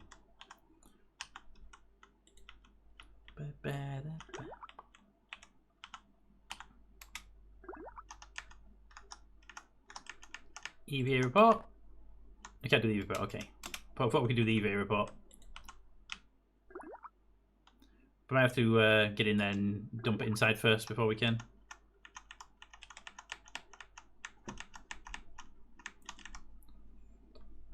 Put all data in there. There we go. Any more data to grab from this side before we do anything else? No? Grab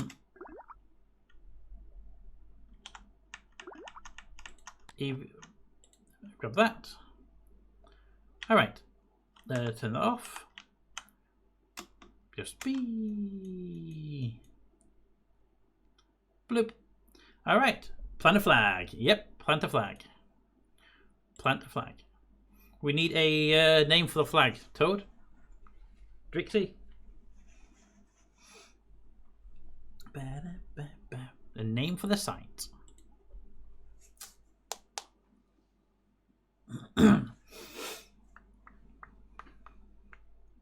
Why is he... What are you doing? I see you back there doing stuff. Munning of... Oh, that's perfect. Munning of Raven. Capital N's or no capital N's? Yeah. We now require a hotel on the Mun. That is true. We actually should do it. Alright, Kerbal, just do me a favour. Could you come this side and just put the light on the flag? There we go. Perfect. Let's hope the capsule doesn't blow up on return. So, munning. Oh, Toad, that's actually very good. Alright, we have you ready. We can get back in there. As soon as we take off, it's going to give me a whole bunch of do the science, which we will do. But we have to be careful because there's no SAS, you see. Once I put a station on the moon, basically I slow landed a space station via convoluted boost system. Nice. I'm a big fan of docking stuff, so I like to build space stations and then dock modules onto them and build them modularly. I like to do that. That's something I always find fun. Okay. Bring it home, basically, I think. Oh no, we have the arm I haven't activated and I haven't tried. Can I do it from outside and then whack the Kerbal in the face and then have to send a recovery mission to wake them up?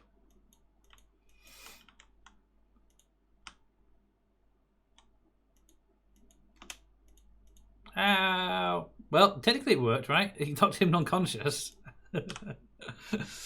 Ugh. Whee.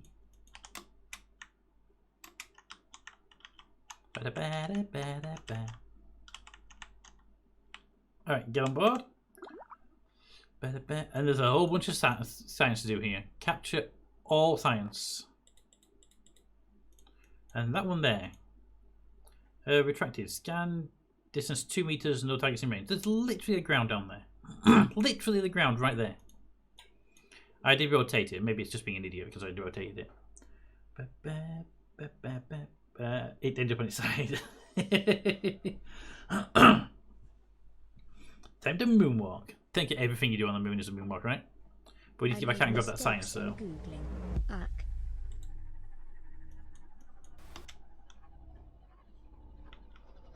Boop. Hey, Addy, what did you Google? And how come you haven't learned not to Google stuff until it tells you to Google? This is going to collect so much science for us. I did rotate that thinking it was in the way of the engine earlier, and I'd never rotated it back, so that might just be because of that. You want to poke the rocks with the arms specifically. Oh, so I have to fly up to that thing. We can give it a try. No SAS.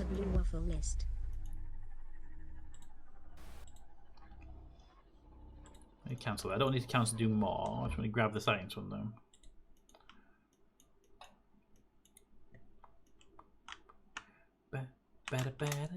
Whee! That's how you make a lighthouse, Kerbal. Don't wait, come on. Alright. Let's see if we can get this thing near a rock then, shall we? Kerbal, could you stop doing whatever it was you just decided to do there? You're supposed to orientate yourself to my camera.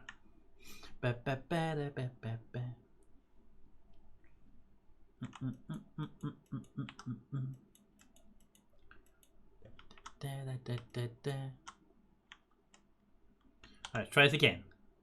Up you go. Up, up, up, up, up, up, up. Grab. On board. Okay. All science has been collected and is now on board. Oh, by the way, Mater, the Kerbal science thingy. It's that little science icon there. When you click on it, it gives you this little box up here to tell you what's available. And that's how you know what science to grab. Right, so where is the rock's on that side, which is good because the rock's there. The window is on that side. The window is usually forward facing of the ball, so we need to drift that way. Let's throttle down, reactivate the engine, give it a little tweak and see if we can get it near that rock. Hey, I might need to remove it and install it manually. I think I had to do that as well. I'm not sure. Cannot remember. Kerbalish. Kerbal. That's science. Just doing them wrong because we can. They've been around. Yeah. It's actually. That's why you always have a friend there to help you out. Right, that tilts that way. That tilts that way. That's forward and that's back. Okay. Ready to cut the engine automatically. Throttle up a little bit. Oh, we'll put it down too much there. Take it up a little bit. No.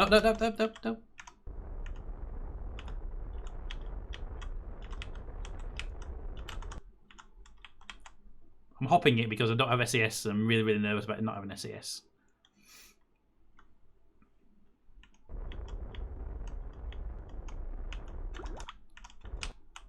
Ah! Okay.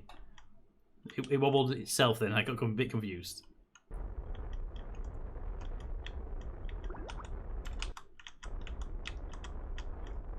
No, why did you come down again? Go back up. Ah!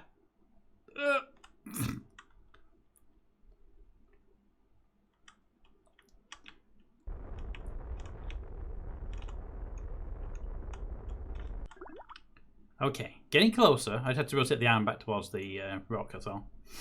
Where's the window anyway? That way. It's like water tower, huh? I can almost hear Toads wiggle the eye out. Busy emailing an offer.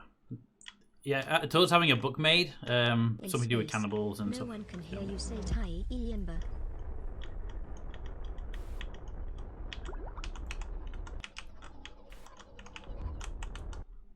That got no closer. In space, no one can hear you say timber.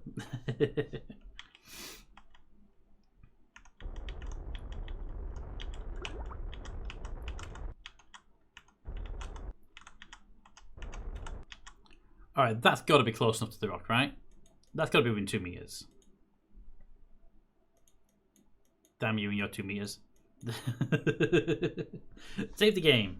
Quick save. Thank you. Oh, please don't say Toad is right. Oh God, no.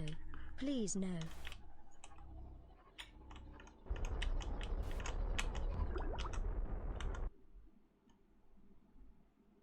Technically, Toad says he's emailing an author, so somebody else is technically writing the book, right? Does that not count as a rock? That's a rock. We're within 2 meters of that rock.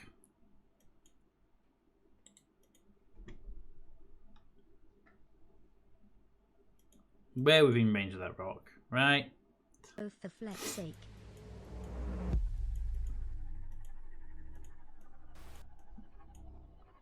Can I see that? We just could see the preview of this arm. I'm gonna give it a little bit more of a nudge, then we just have to get it back into space.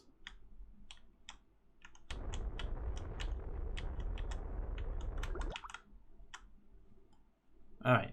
I put the wheels on the ground. You are not within 2 meters. This is gonna be worse than the shit.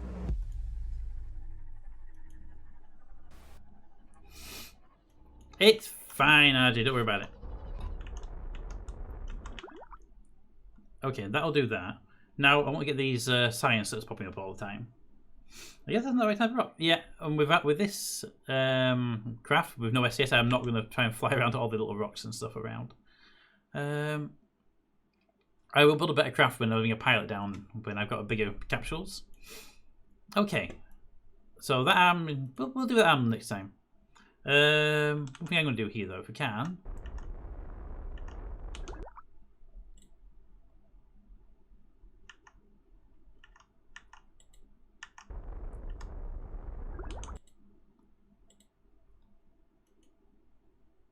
Okay. It said nothing to stop, but you can tell me there was stuff to do. Okay. You do you, craft. You do you. Alright, where is our orbital craft? Where are we, first of all? We are there. This is a teeny tiny icon that's very, very, very light. Where is our craft? It's over there. We want it to be somewhere around here.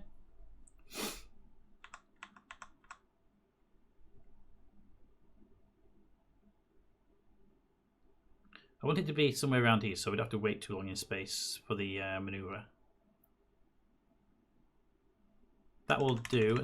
I really can't get any close because without me having a CS, I'm gonna be all over the place basically. All right. First thing is to get into space. We need to be going eastwards. Can I set a target on you? There we go. And let's get in space. It's going to be an eastward launch. That's that way on the ball. North, south. North, south. I'm going that way. I'm going east. So north, south, east, that way. Yeah. The ball's just on a weird angle for me. Alright, let's get this thing into space. It's probably in entirely the wrong direction.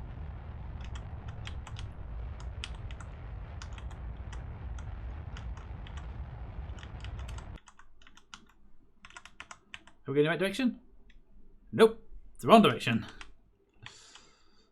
With always a worry. Hold it there.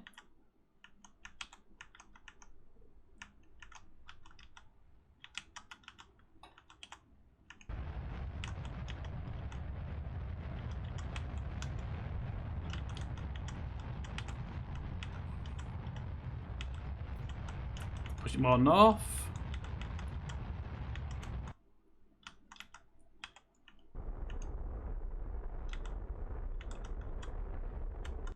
Hold that for a moment. All right, what's our, yeah, good. We're a nice high orbit. I'd rather be higher in the orbit than we need to be. Climb it. Can I say maneuver node? I don't think I can with this person. Oh, I can. All right. Make that turn and a push out for an orbit.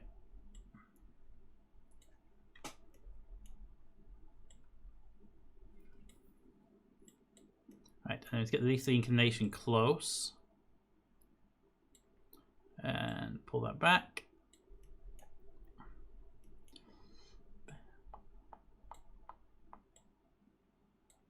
There we go. That's not perfect, but it's enough to get to work on a rendezvous with. All right. Let's get this craft rotated.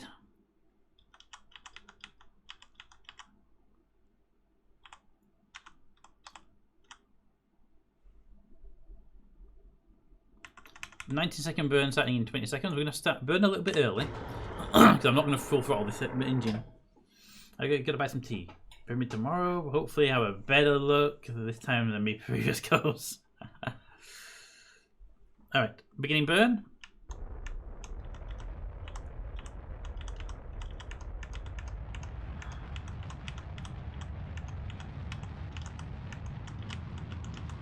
And you see why I didn't want to do full throttle if we can help it, right?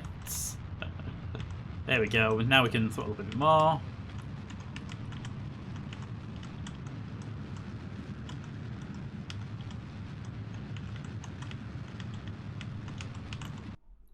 There we go. We do a little twitch adjustment here.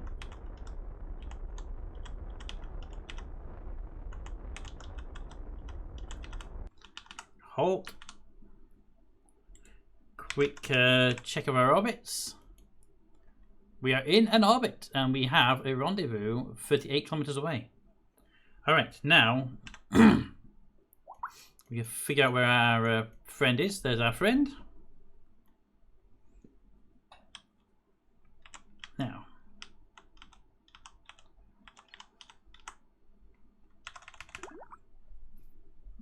yep, collect all.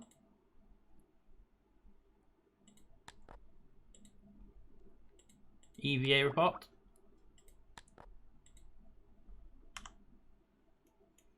All right. Now we are 38 kilometers away, and we are a little bit higher than they are, which means we want to be switching to them and get them to raise their orbit up a little bit. Actually, they're lower than us, so they're going to catch up with us. We should leave this orbit for them for a few moments and let them catch up with us a little bit. Oops, missed some science there. EVA reports above the moon's surface. There's different biomes on the surface, so yeah. No. I've got a scientist on board, and I didn't put an SAS module on board like an idiot. So, no SAS. That's why I was like really worried about moving to different rocks. We got loads of fuel for it, just didn't really have the skill for it. We won't tell you that, but not much so. I don't see how much this reduces by when we get to this. Ooh, don't lose that bit of science. I need all the science we can get. So. It reminds me of the Minimus fight I did with the scientist. That was fun though. I saw that, I think. I suppose this is the only downside to the science pod. You constantly have to drop in and out of to get all the science. Good old memories of you laughing and me yelling in some Norwegian profanity. Yeah, that was fun. Okay, how much closer are you getting to me? We were at 35. And now we're going to be at 17. No, 25.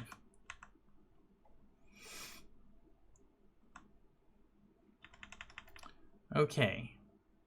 Yeah, I can look another orbit there. 17 is good and good. Oh, actually, no, you're overtaking me now. I need to switch to the other craft. Let's make you safe. No, that one there. Literally that one there.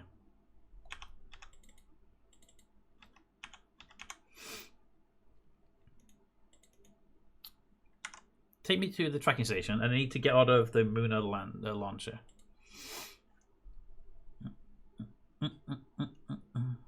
8.5 kilometers away is apparently not enough for me to jump and take control. You.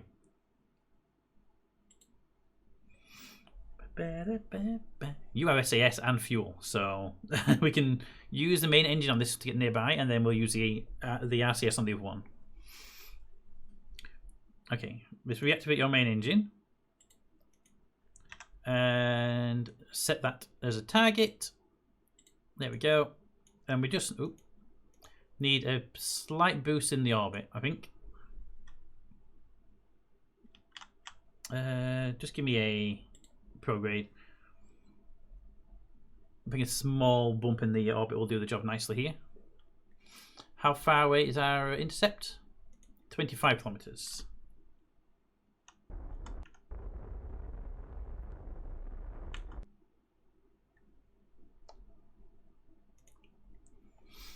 .7, 3.3, 3.1, 3.2.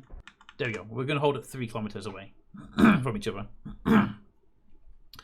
Just walk me over to here, though. Damn you, science.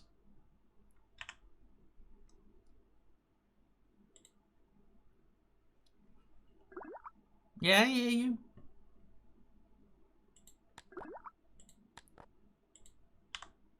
Just grab. You know, I shouldn't be doing with this guy. He's not a scientist. Should do it with the other person. Okay. Next up. This side. 3 kilometers away.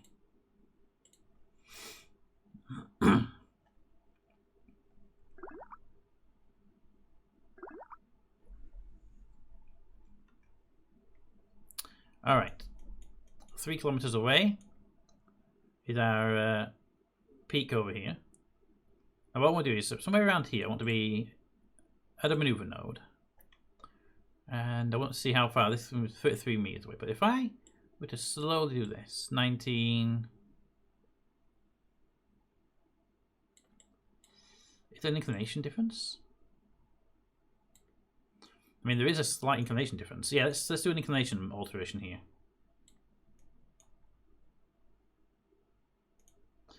I mean, 3 kilometers away is perfect for doing just maneuvers, but it's going to be nighttime maneuvers, and that's my only issue. And I want to do daytime maneuvering. So if we do here, add a maneuver node, and if I want to see this one over here. We alter the inclination. That has no effect over there. We're going to increase our speed, decrease our speed, sorry, because we're in a higher orbit.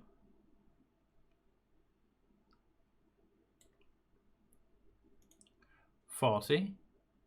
Wrong way. 30 to there. Perfect. Then we do an inclination tweak. I think it's the 1 kilometer. That'll do. All right, Kerbal.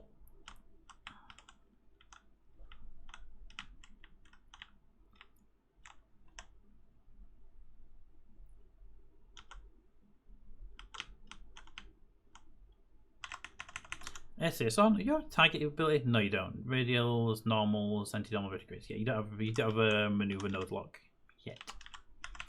3 minutes away. 2, 1. Oh.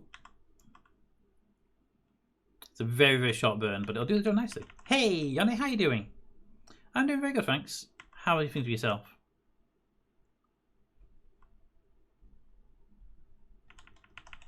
Nine, 8, 7, 6, 5, 4, 3, 2, 1.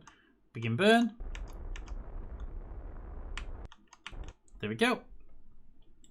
That now should put us with a 1.3 kilometer distance between us. It's unfortunate it's going to be a nighttime event. So we just have to deal with that, I think.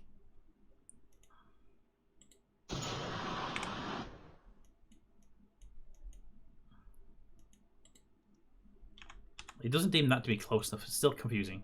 I'm doing alright. Wrapping up the semester this week. Excellent. Starting a new job next week. Even better.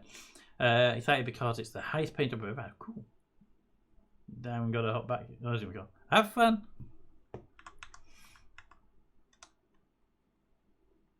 We're in 2 kilometers. 2 kilometers.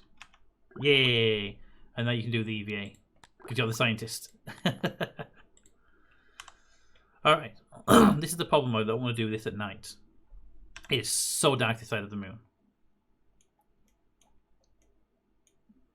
Switch back. I'm going to put another maneuver in place just here. Push the inclination. Oh, wrong way. Push the inclination down. Over here. We're moving 6 kilometers. That's not good.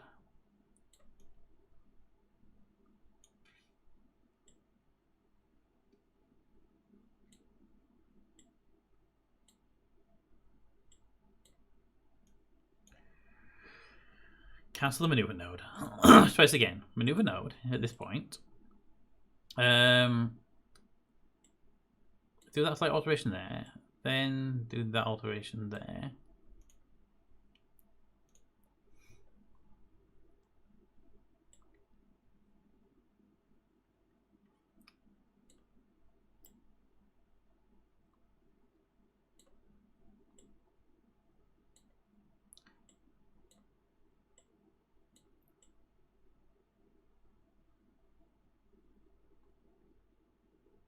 Twelve, 11, 10, 9, 8.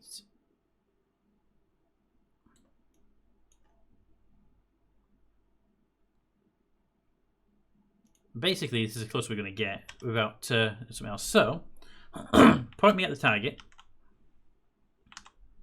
Point me away from the target, shall we say. And we'll just do a velocity reduction.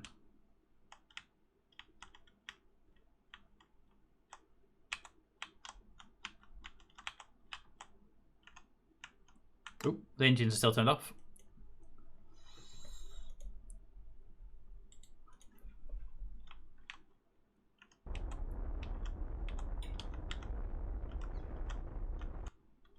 Okay, let's try it again. We're burning in the wrong direction.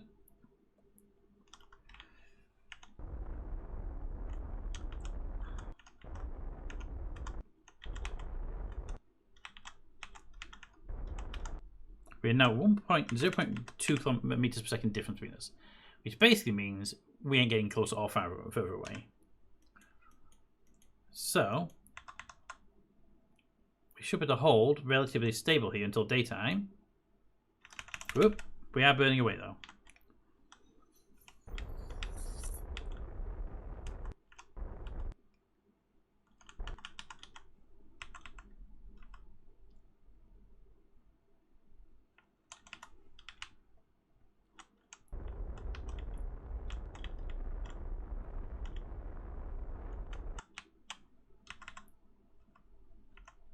And daytime. Alright, there we go.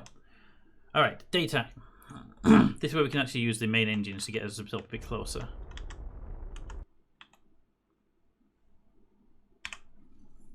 We will be within 0.2 there.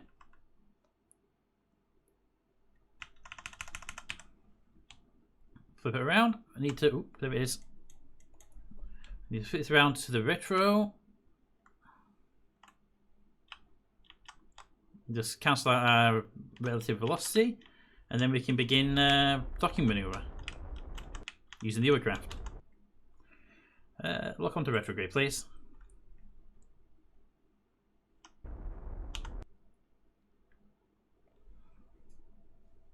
Okay. Alright, switch to the other craft, and we should be able to see, there they are. Alright, engines are off, right? Yes. RCS on. Liners up.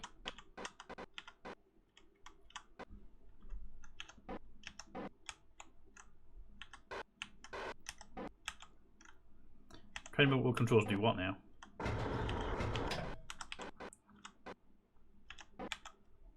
Right, so H is forward, H is backwards. This is almost impossible to control because the centre of mass is actually way off. K, K, I.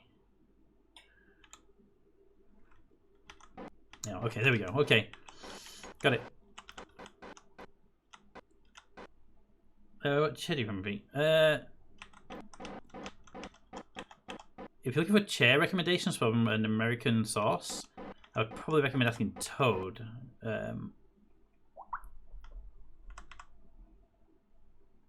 Thinking mostly on the grounds of American suppliers.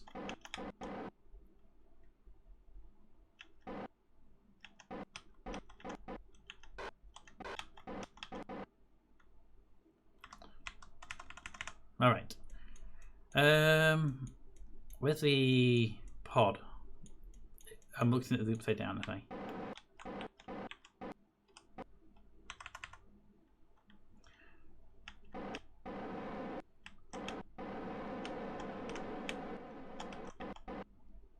Okay. Lock on to that as my target. Lock on to that as my control node.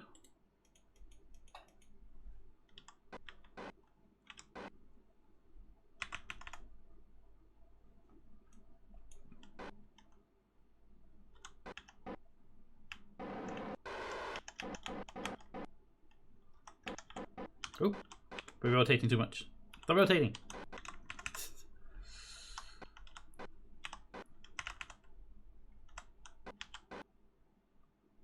Up, up, up, up, up, up. Come on, do the dance. Do the locking dance. There we go. 16 and 21. When we completed the docking dance. Shut the engine down for a second. Yay. Sorry. Okay, we're waiting for this guy to get out on Zoom. So I got Untitled. What chair do you recommend? Well, I'm using the DX Racer, but I know Toad has a different one that he likes. Highly recommend from the metronomic seat from the Soundquakes. So, from what I remember, Toad's seat has a speaker in the bottom of it, which makes your seat vibrate when something loud happens, like a rocket explodes. They're expensive, but they offer a 2-year warranty on full seat, steel tube, so it's super durable, and it's been an amazing chair. I have medical conditions, so I can't get out of it and about as well as I used to. Heavy limitations on what I can do inside, etc. So I end up sitting a lot. I'm usually in my chair for about 12 to 16 hours a day. And so I use a DX Racer, and it's an all steel build with a frame. The padding's all comfortable, and yeah, same as what Toad says there. So there's a lot of good chairs around. But I do recommend proper gaming seats, the bucket ones, because they stop you from slouching as well. Alright, control from here. I'm going to transfer the crew and all the science back to here. So, can I transfer all the science? Just like transfer? Don't think I can. I think I have to do it via Kerbal. Okay, well in that case, could you EVA? Grab all the science. These have all been updated. RCS.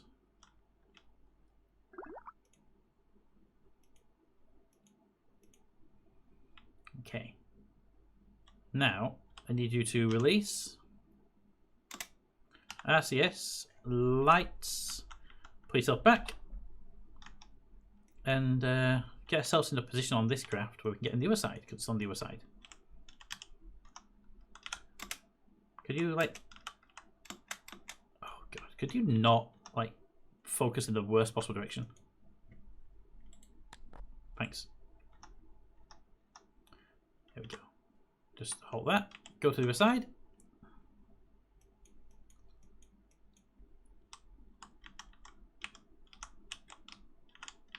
Ah! Oh, you mean go to more? No, that's Yes. go for it. Where's the door? Someone let you and eat all your grass. Oh dear. But the door's here, right? Oh, the door's there. I did not even see that door. Welding. Welding. I get to do welding. When Grab. do I get to do the welding? I'm very excited Take data. about the welding. Store data. There we go. Hey, Chatsuki, how you doing? Go bug. Welding. Chat, you missed your flag planting and landing on the mun. Yeah. We need to go back and put the mun in on the mun. Damn, I didn't manage to weld the door before you managed to get back in there. There'll be a hotel and a science base. Right, you are shut down. You are also shut down. We are prepped to come home. So we're going to take the fuel from your tanks, though, and put them into our tanks because we would really appreciate that fuel. And by that, it's apparently I'm not allowed to do it. Maybe I don't have fuel transfer done yet.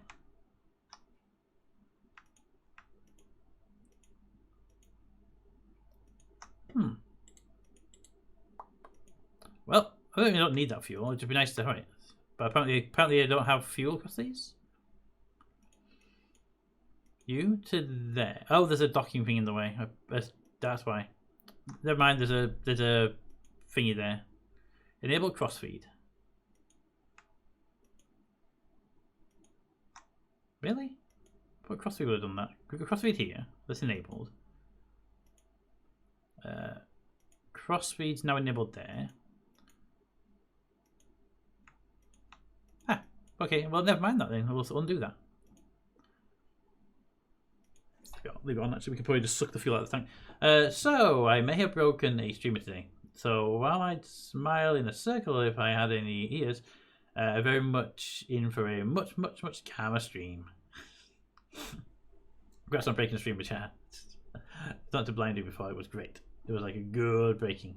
Not a normal helping breaking. Yeah, it was a good break though, Toad. I mean, you've actually outright broken it before. Alright, let's bring this thing home. In fact, we're actually at a perfect place to do it. So give me a prograde. Reactivate that engine.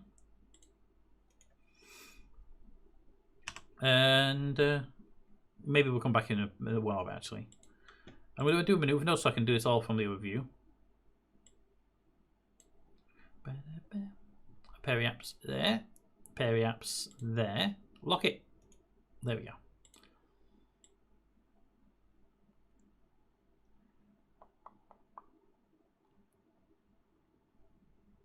Really? You're going to be awkward about that, are we, today? 3 million, 2 million, 1 million. Alright, well, let's do it over here, where really you should be doing it. It's about there. Ooh, boop. Alright, what's our orbit going to be? Give me that. I want to be about... I say we should be doing around 40 kilometers, maybe 50. Oop, that's a crash.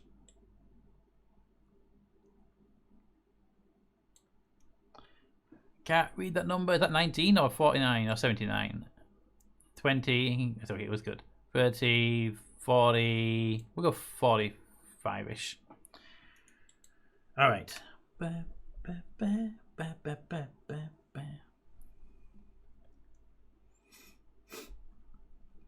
Block that. Let's swing this around to our target location. 7 minutes, we have an 8-second burn. In that direction.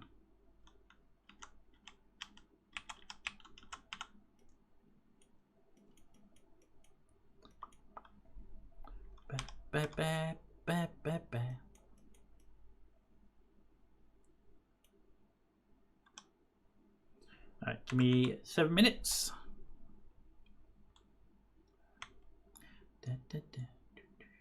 5, 4, 3, 2, 1. Slow that down. Ooh, didn't like that reaction, did it? Point that better. There we go. 28 seconds to burn. 4 seconds to burn. And burn.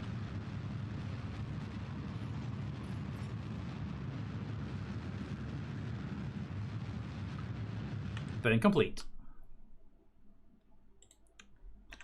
Our orbit is now set to 81.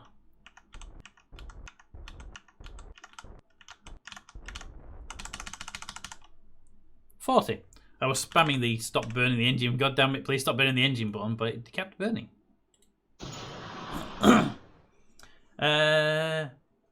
Fire the rocket at the moon. Oh, okay, sir, please. We need the moon not to be there first. He literally cried after that. I've never seen him cry, ever. Excellent. That means you really got to him. It means you really did the good thing. Because I'm assuming when you say you broke them, you did the good thing, broke them, not the same thing that Toad does, broke them.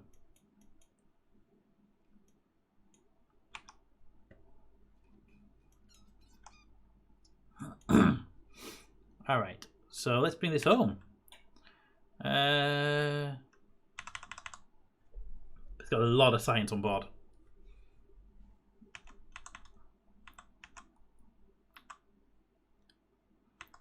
Get me to the end of this so I can see how far we have to go. We've got 1 day on that. You have still got a long trip back. You've still got a... Ooh, you're actually not far from your destination. I've got to keep an eye on you. Ooh. Ooh. That one might need my attention before this one. After the stream, check mod chat, no skin for the clip. Will do. Alright, what's your ETA to Atmo interface? 4 hours. You're interfacing the atmosphere in 4 hours. And the one that needs my attention over by Minimus is interfacing the Minimus interface when? Please tell me it's not like 4.5 hours.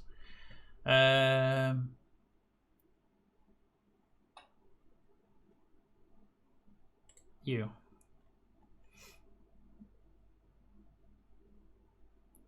Two days. Whew. It just looked like it was being much sooner than that because it's so far out. All right, you. Just be aware that it took him about 5 minutes after the clip ends to get to the point where he was somewhat alive again.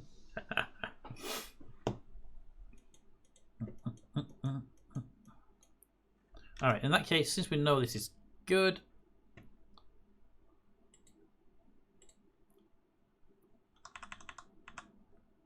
here we go.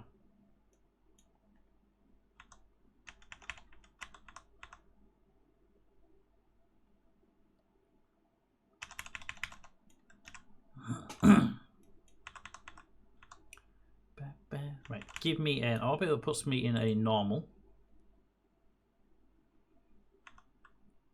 And when we get to the planet, it'll do the normal alteration for us.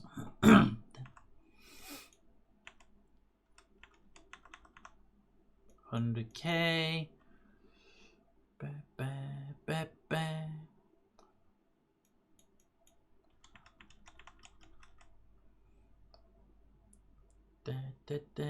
Switch that engine back on. Might as well use the extra fuel we've got spare, right? I love the arrows. They are good. Have you seen it from here? We can't see any more from here. Okay, bring us in. Oop, I heard a science bloop. It's an EVA report at 78. No. The people coming in at no. Alright, so get ready to deploy this piece away. No one in there, right? Nobody's in there? Good, nobody in there. Alright, 60K, you.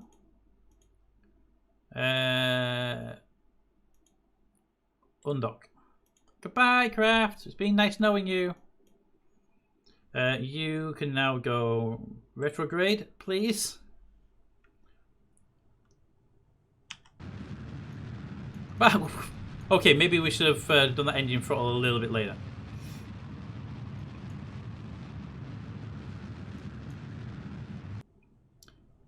Alright, there we go. Bring this with us, because people will go who may not. Oh, a slight mistake was made. I should have done normal on that and then jet to one side, but don't worry about it, it's fine. We have a heat shield that's going to protect us against the impending explosions.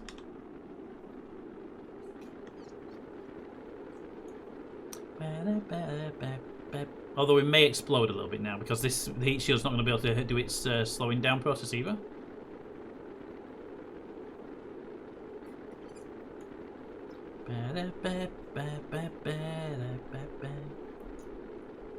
We are not connected to the craft anymore. I was going to rotate it and then drop it, but I forgot to do the rotation.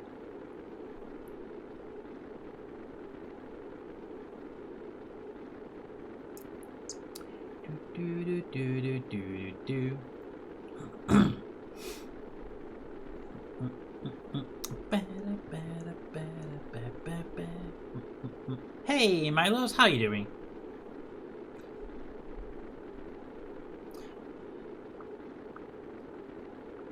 I suppose it's one way to save the ablator, right? Oh, come on! We're separated.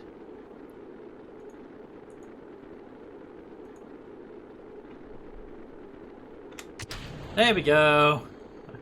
Apparently, didn't trigger the separation protocols. Bye. Where's my ablator? Ablator's working very, very nicely. Do do do do do do do do.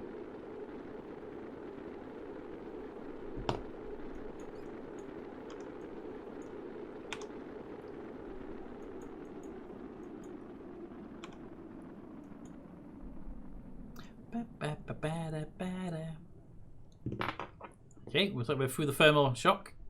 We're now still supersonic though.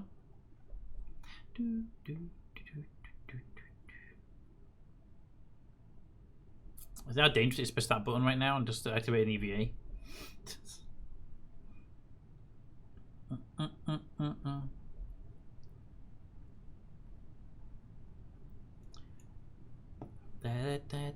Show me the above ground, please, since the ground is right there.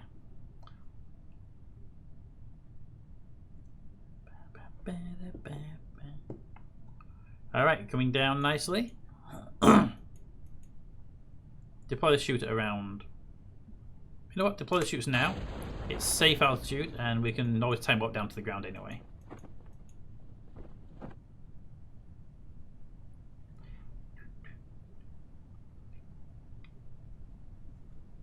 Shooters are deployed.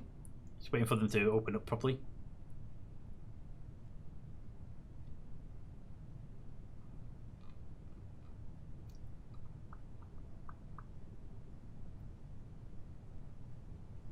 I may need to do some cleanup of parts that should have fallen into the atmosphere, but didn't technically fall into the atmosphere because the game decided to not do it. The capsule, I deployed it at 50k, so it should definitely be in the atmosphere. And the booster stage was dropped when it was suborbital, so that should have also dropped in, but I haven't seen their notifications.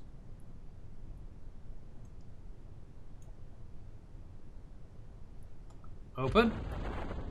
There we go. There we go. Time warp you down to the ground.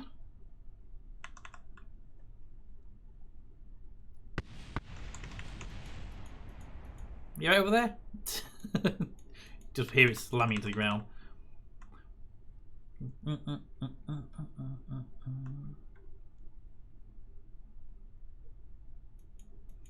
These guys have so much science on board.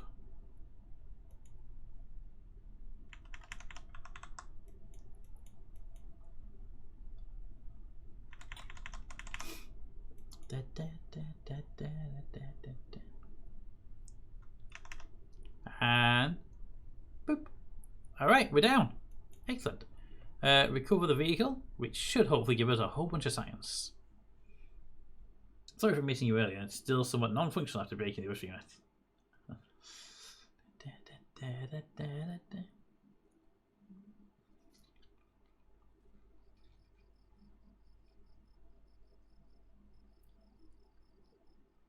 Okay, we got 626 science from that mission. We got funding. We spent 2 million on that, or did we get 2 million for that? I can't remember how that one works. No reputation was gained. Our pilot leveled up in mid-flight, I know that.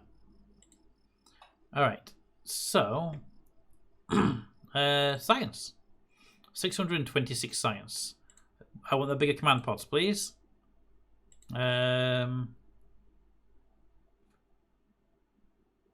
I want the smaller. Where's the small engine I want? I want the Separatrons. I don't really care about the jet engines really at the moment. Probably should do at some point. Actuators give us all this lot, which again don't really care about. So I'm going to grab the large engines because I want this. Where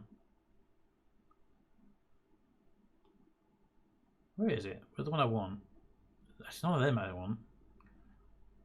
The smaller engine I want. So we'll grab the small engine.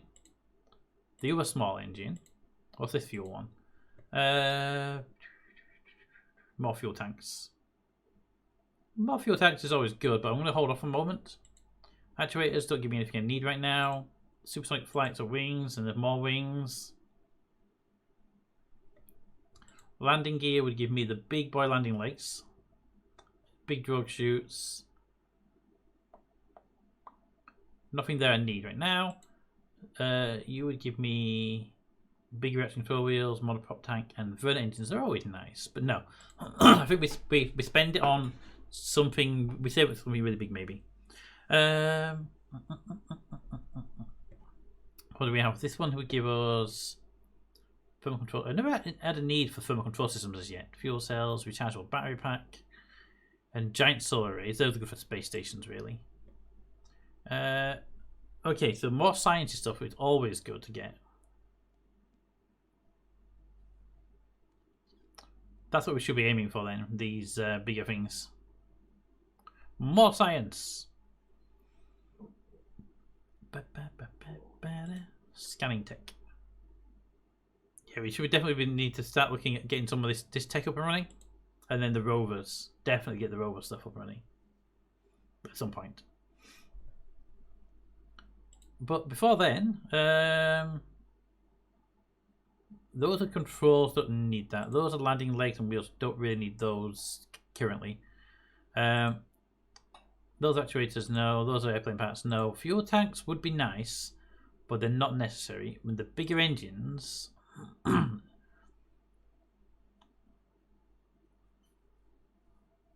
know what? Spend it on the bigger engines. There we go.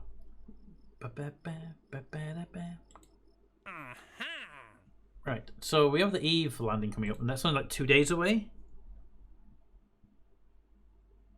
Oh, Eve, the Minimus Landing. Let's just double check you. You are 1 day, 3 hours. I think we do you today as well. Now, if we do it right, we have to try to land on a very particular piece of land as well. This is a mission of landing Minimus, but also landing on the very rendezvous with our base. So we'll go down there. Alright. Take me to Minimus interface.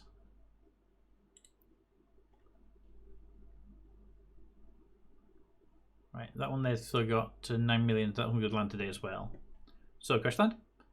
Ideally, crash landing at a very particular place that does not involve actually like dying. Pop you to there.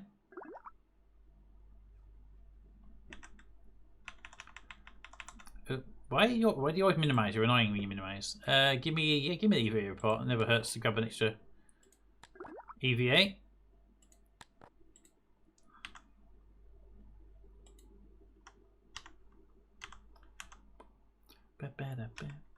Just jump out of the seat. It works like in DU at least. That is true. It does work on DU. I'm not sure that would work quite as well here, but it does work on DU. I'll give you that. You know, I'm tempted to look into making a small KSP mod that introduces a black hole into the system. That'd be interesting to see if we can do it, because the engine will support it. It could be another gravitational thing to all of the orbits, won't you? Hold there.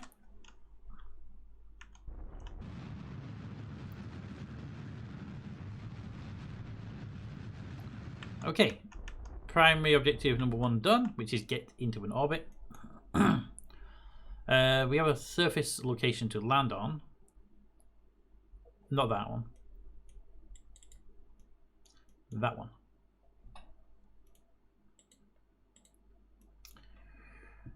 Okay. we're going to make sure we're on the right inclination to pass over it. That's the key part. Although we're not far off it. Saying that, I'm looking at the wrong numbers. If I were to go there, it would take me 1 day, 5 hours to get there. That hovercraft is going to get to its destination first. So, looks like we're going to do a whole bunch of missions today. Did I hear cat meow? Nope. One sleeping. Was out anywhere to be seen right now. Your sample return. You're the other one. You are right here. So you need attention now. Giddy! I mean... Game?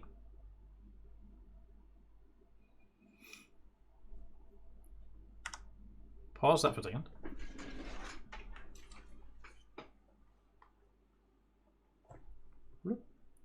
There you go. There she is. Ah! Camera. There she is. Hey, Molly Moll. Oh. There she goes. Oh.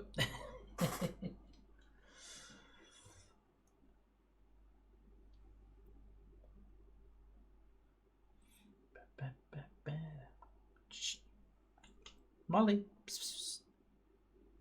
She's ignoring me now. Look at her. Facing away. Oh, I see a sweet SUA 1500. Mean that? Yeah, look at that. It's a bit dark in the corner to see it properly. My torch isn't anywhere nearby, but yes, 1500 right there. Look at Polly, who's stalking the green screen. I mean, to be fair, there could be somebody on the other side of the green screen. Can't see anybody though. Let's do the thing that always works. Let's put the camera over here. Let's move this a little bit.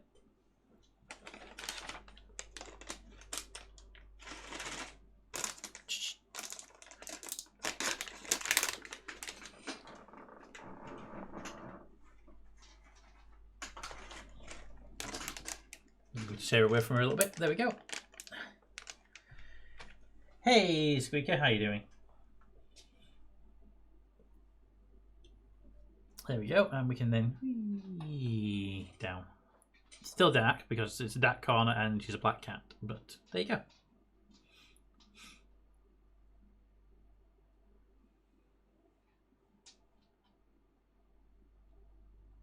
Squeaker, thank you for the follow, much appreciated. I hope you enjoy the content and also the many putty cats that will always show up on streams.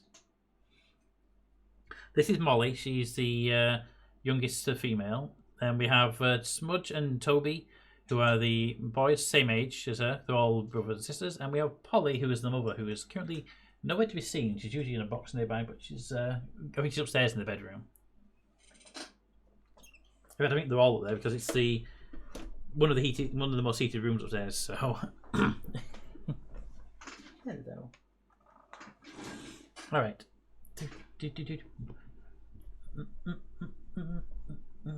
Smudge attack. Yeah, smudge attack.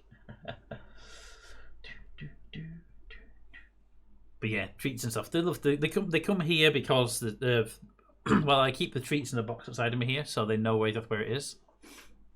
So they come for that, and yeah. But say there's 4 cats in total: the Smudge, Toby, Polly, and Molly. Smudge, Toby, and Molly are siblings. Molly and Toby being black cats, and Smudge being a white cat, and Polly the mother being a black cat with a white blaze on the front. All right, you need to get rid of that maneuver node. Where is Kerbin? Oh, there it is.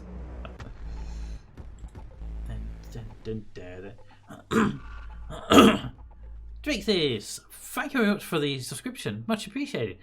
Hope you enjoyed the emotes, which you have a smudge, basically a bunch of smudge emotes. The white cat. But thank you very much for subscribing. Much appreciated. Where are you? I saw a shadow for a second. It was Molly moving around. Yeah.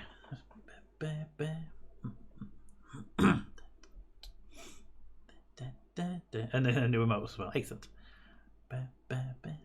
Smudge, Yep, there's your remotes.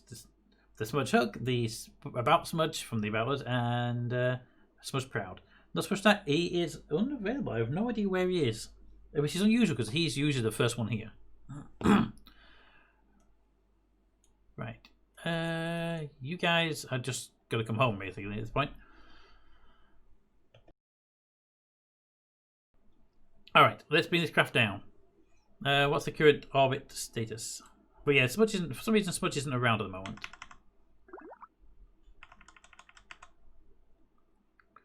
Let's put you into a physics run so you can keep the nose in the right place.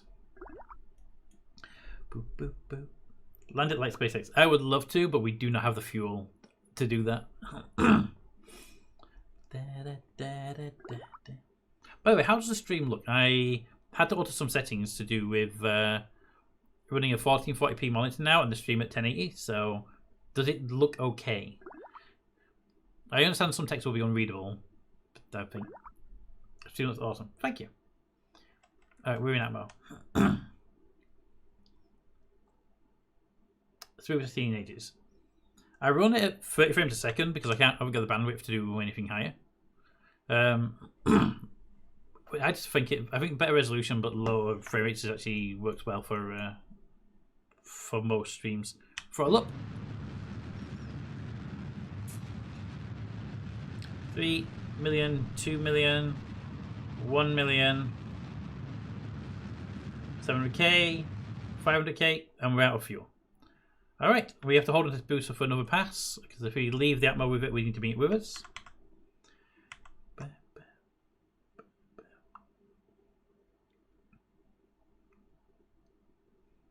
UI is a bit small, but other than that, super cool. Excellent, thank you. I wasn't sure how it would fare with being scaled. I meant to turn the UI scaling up on KSP though, which actually is a thing you can do because they have that as an option. In fact, while we're waiting for this thing to do its thing, settings. They have a scaling, but whether it's in this screen, I don't know. This is all the gameplay UI.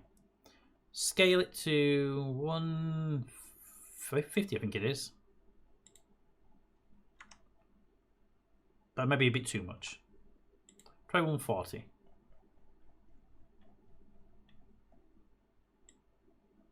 $30. There we go. Just need to alter the Kerbal engineer stuff because they are now overlapping.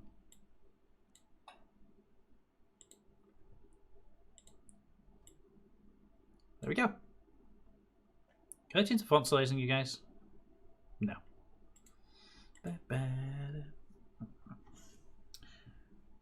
Yay! You're way more careful about E-burns than I am. And I'm a physicist. Nice.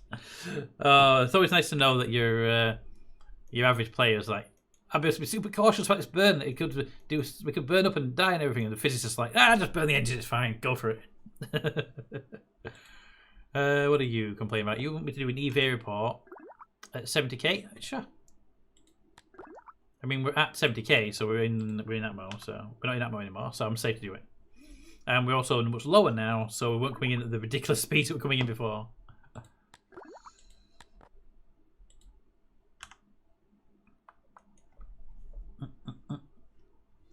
I love this atmosphere mod. It's amazing to look at holes when it's dark. It is. I've also got planet shine on, which means you get to see the reflection of the light scattering from the on the ship's hull, which makes the ships glow a little bit in the dark, which actually makes nighttime docking a little bit easier as well.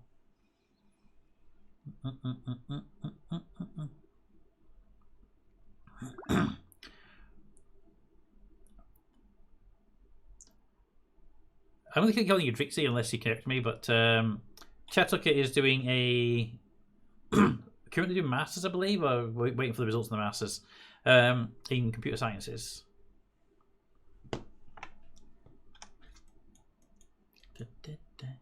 Right, so let's take this one around another orbit.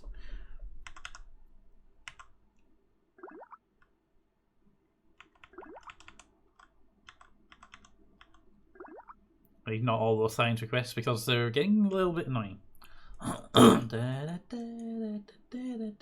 Nappy. I've got my masters and I'm enrolled in my PhD. Excellent. last thing I heard officially was that your master's been submitted, and you're waiting for the results, if I remember correctly.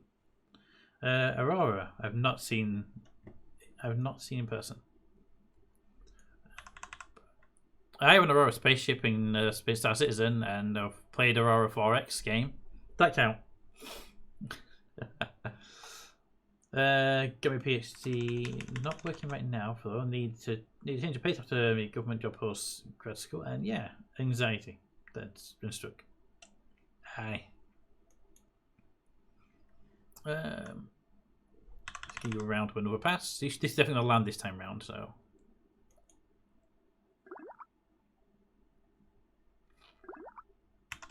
Hold there. SAS on. Give me a normal. Right, folks. Keep kicking ass, you all. Also. Try our best. Alright, let's hold this way for a while. This will help. This actually help slow us down a bit faster as well. I'm not doing an EVA report in that mode. I don't care if it's the upper atmosphere and it's really thin. That's how you lose a Kerbal. And so far, we've lost way too many Kerbals to physics issues. By that, I mean we hit the ground too hard. I live in a place that has a lot during winter. Just sucks. We also get a lot about it. But you say bad weather, you mean amazing amounts of snow that will be ridiculous.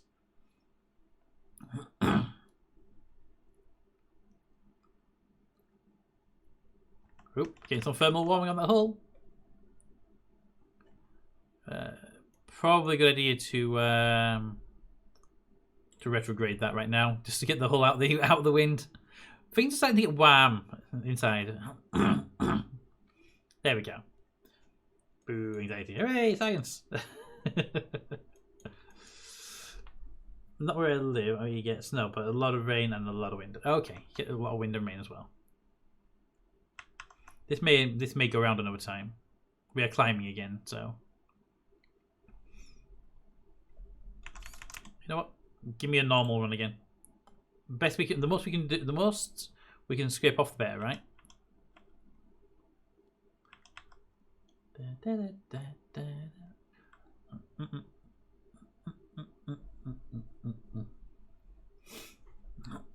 Okay. So this is going to take another few orbits. Whee. Hopefully not too many. I would like to not have to keep going around in circles.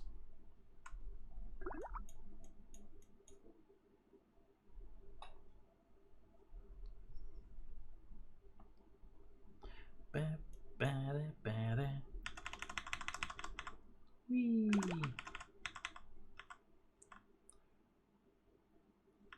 Climbing and dropping, and I'm just watching the altitude meter basically right now. There we go. There we go. And we're coming into a normal angle again. Now where I used to live, we got like -30. We used to get easily 1 meter snow at night. Where I live, we've never experienced anything lower than -14, and that was a one-off event. Normally it's -3 to 6 in winter. See, that's how I heard a cat.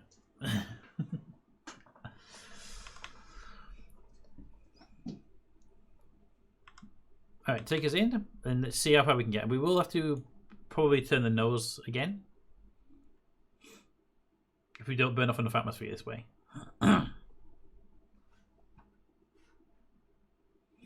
Problem is I set this one to have a little bit too high in the atmo. I really wanted it to be about 50 and apparently I hit 60, so. And there we go, back up again. Okay, this is going to take way too many orbits.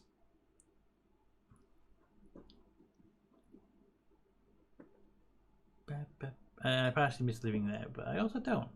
I get that. I understand that one. Right, so we did knock off about 80 kilometers that run. The lowest I've ever been was -24. The high of the day, the average temperature we into it was like -3 to 10. Yeah. So it's about the same here. We get very mild winters in the UK because we get a very nice warm jet from the warm water coming in from America and down from the equator. And it really keeps us nice and warm. Downside to it is we get a lot of rain. Benefit to it is we don't get a lot of snow. Oh, ice. But I love snow.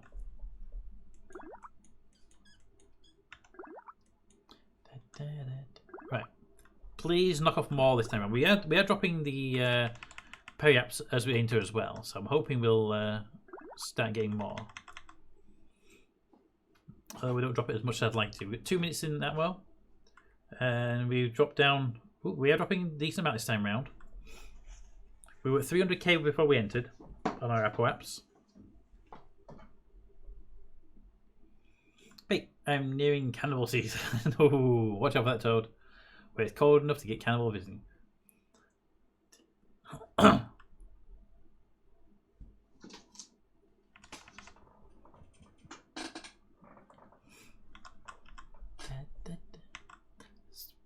So you've been lucky this year. The COVID's kept the cannibal away.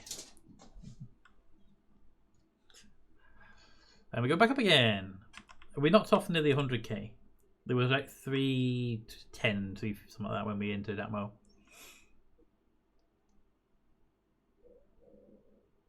I just was overcautious with the approach. We need to know the overcraft when it comes back. We need to make sure we set it to at least a 50, 55. I mean, it's got the bladers on it, so it can handle that. 13 seas. That's the summertime where I live. Ready? Gonna go to bed. See you all Friday. See you later, chat. I need suggestions for Friday's game, by the way, to stream, so I know what we're streaming Friday. This will not be the last one round, but this might be the second to last one, though.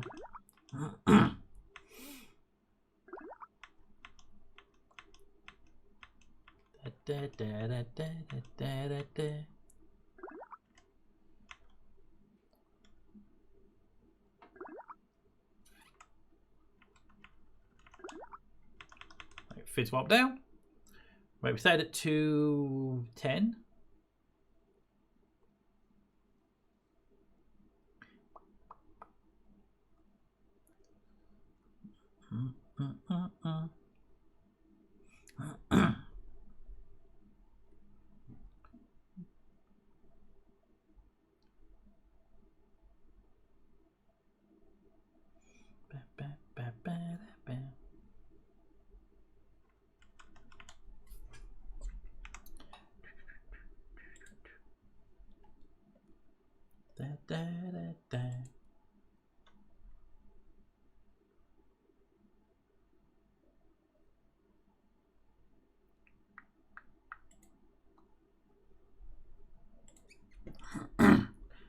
Thank you, game.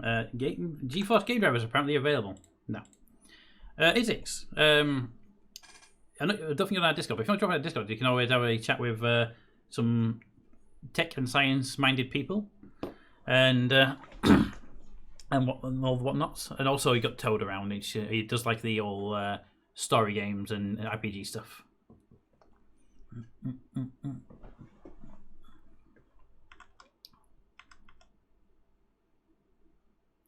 Right, come on, can we drop this low enough down?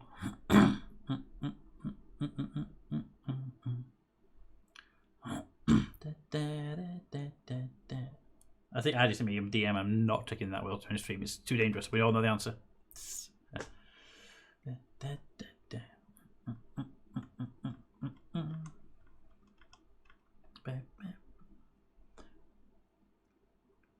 Okay, so we're 100k up. This might actually be possibly the last run around. We are climbing, but if that can drop down to below 70 before we leave, then we're staying in Atmo. Just pushing it. I don't know if it will or not. I didn't do anything this time, Toad. I'm sure the DJ has wrecked something. I mean, Kerbals not here right now, so we all know that means he's up to something, right?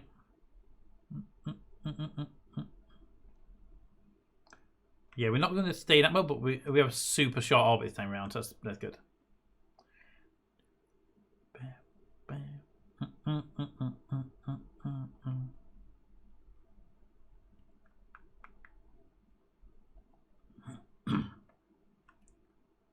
Saying that, No, we're definitely going to leave Atmo, but only for a very brief amount of time. Oh, the other DJ, but not me. Mate has been distracted by food. We all know that. Right, take it back up to 79. That's how close we were, by the way. And then this is definitely going to be the one where we come down to land. Please don't be in night time. I would love a bit of daytime. Also, the temperature physics appear to be bugged. They're not going up. Oh, no, there they are. They weren't going to wait until I time warped away. 79, back down again. This is definitely a landing because there's no way we're going up this time around. Here we go. Hold that for now. And just bring it down a little bit, shall we?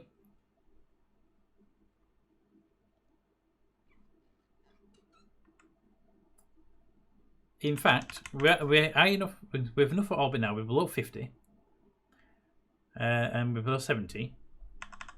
So I think we can drop this tank now and begin pointing ourselves in a retrograde position. There we go. We can turn off the power anyway. It will hold itself there, and there you go. Goodbye, rocket tank. You did it well. You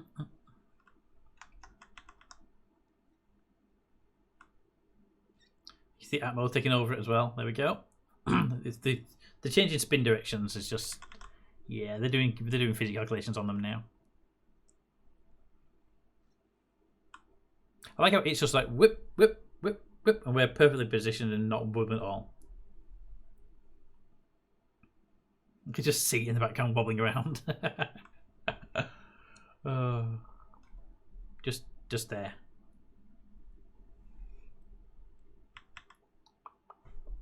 How are we doing? We are at 57 and dropping. There we go. We're officially now in permanent Atmo.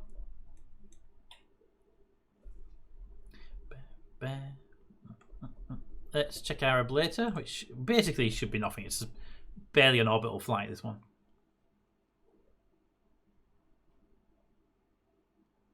The Kerbals are loving it. Look at them. Ah! One of them's going, let me do an EVA. Let me do an EVA. Oh, there we go. Atmo.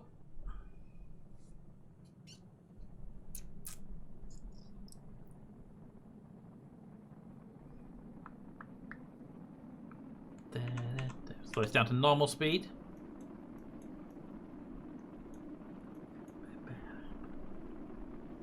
Don't need that anymore. Do an EVA now. That scientist, you can very clearly see wants to do it. Amelia over there definitely wants to do an EVA right now. The time I really had issues with ablators was when trying to land on Eve. See, that's one of my goals, is to go to Eve, because I've never been to Eve in this game. I've been to Duna, I've been to Jewel, and I think really that's it. I haven't really played the late game and mid game much. I played orbital stuff.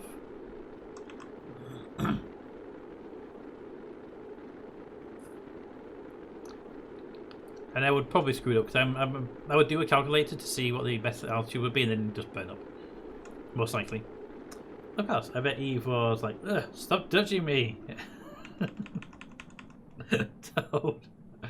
I've landed unmanned, landed on Eve, but the actual Kerbals who were able to Eve, nope. Well, technically my Duna Kerbals, they didn't come back, but I'm going to argue that I quit playing the game before they needed to come back, right?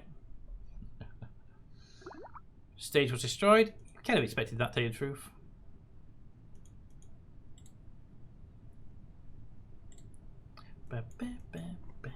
Okay. Deploy drogue chutes.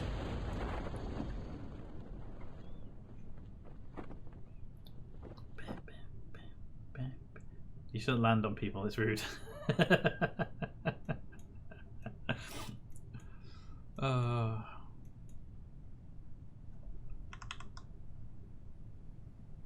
Well, that got foggy really quick, didn't it? Switch to land. Deploy main chutes. Oh, it's water below us. Oh, I thought we were landing over land. It was too foggy to tell.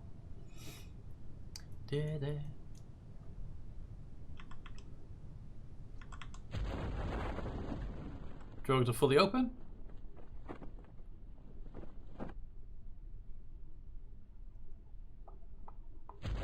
Mains are fully open. To be fair though, we'd have squidding with that contact. I love the water effects now.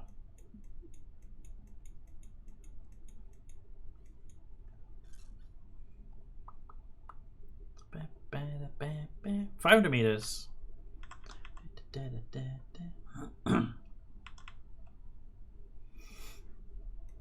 So Izix, when was the last time you played the game? And are you looking forward to KSP 2? Because I am. So it's kind of the reason why I'm playing it again now, is just to get back into it for KSP 2 comes out. Right, is it worth trying to get this at about 10 meters?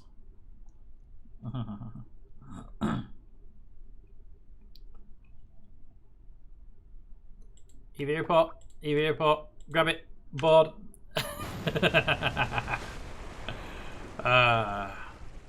Hey, we're home. Recover vessel. Don't tell me about crew report now.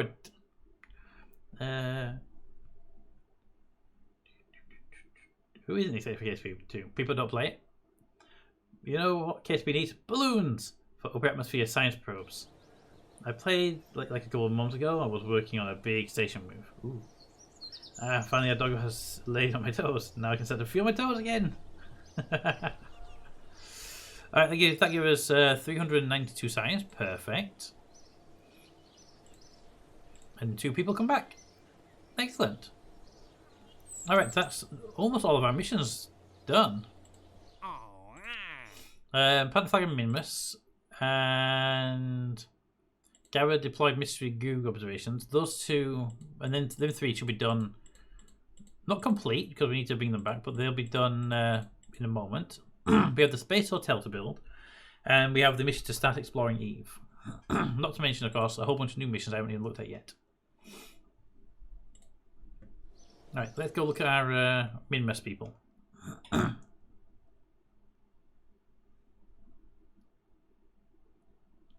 Alright, where are you? The Lunar Lander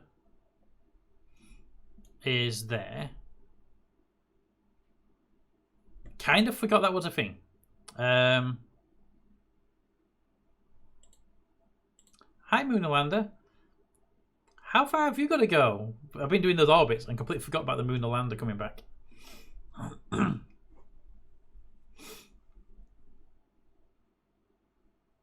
Well, the good news, bad news situation is that it isn't going to be an issue because it actually already went through the atmosphere and back out again.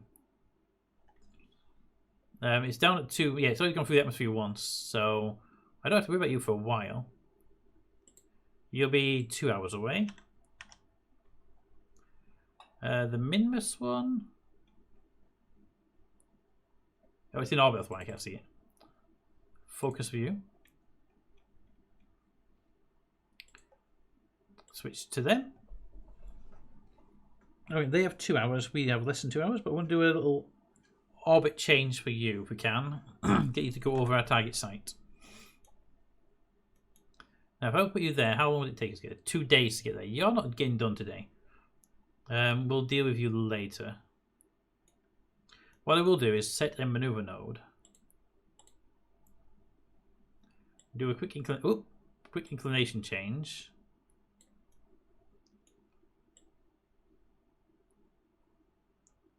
There we go. That'll put us on the inclination, hopefully with our destination site. No, we won't, because I want to... It's up there. At least the inclination change didn't do anything. That's our own inclination. Damn it. Add a maneuver. I think we need to bring the orbit right down. That's accelerating it. Why? Oh, I'm on the wrong side of the orbit. I always think the bright side is the side we're going towards. 4 hours away. That's more like it. Right, bring that orbit right down. Pop that there. Right, you're going to be in 4 hours. So we have time to do the other one first. Ugh.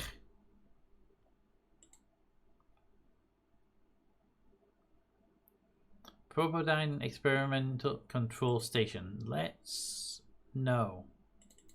Focus on the mon for a second.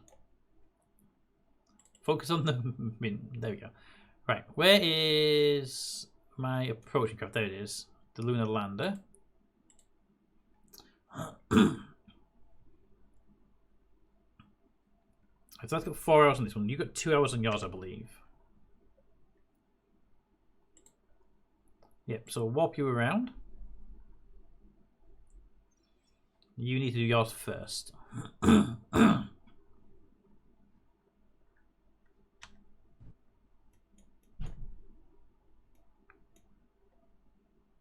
Right, you're the part that should have come down already. Right, okay. Yeah, you should have burnt up already. What are you? You're the pooper down camera. I don't see any other parts, so I'll have to look at the debris in a minute. But you should. You have no control, but you should have come down by yourself earlier.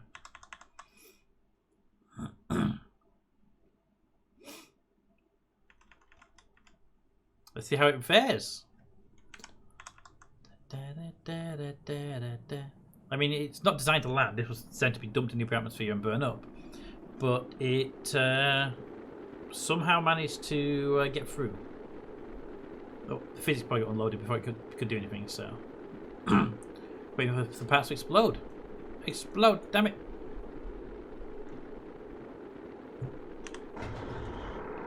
Wait, you can control the landing gear? That shouldn't be a thing you can do. Wait, how can I control it? It hasn't got a robot on board. It hasn't got a robot on board, and it hasn't got any crew on board. Glitch, maybe?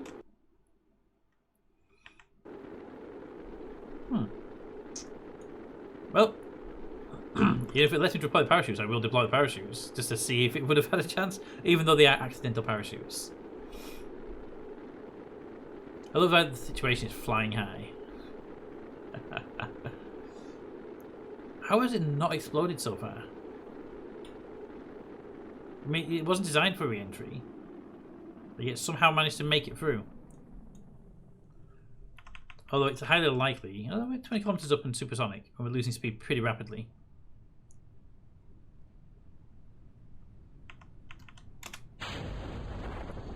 This should not have made it through re-entry.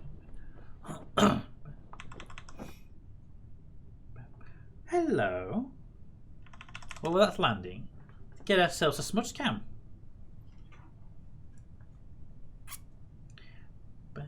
Hey, Smudgy.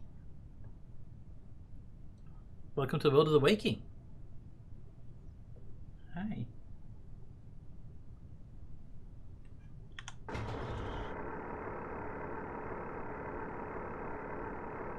Hey there.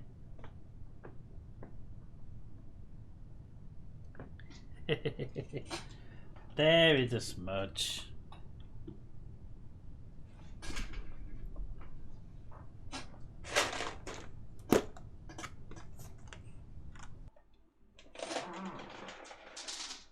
And there you go.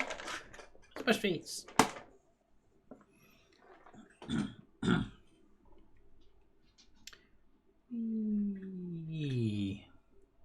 Hey Raven, how you doing?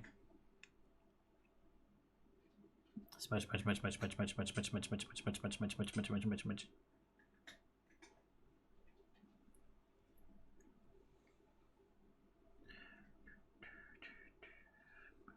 Anybody else back there?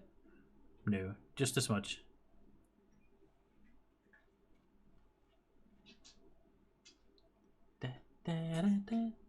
Alrighty. I paused it just before impact with the water to see what damage it would do. We are doing 126 meters a second, but we are also not fully deployed parachutes yet.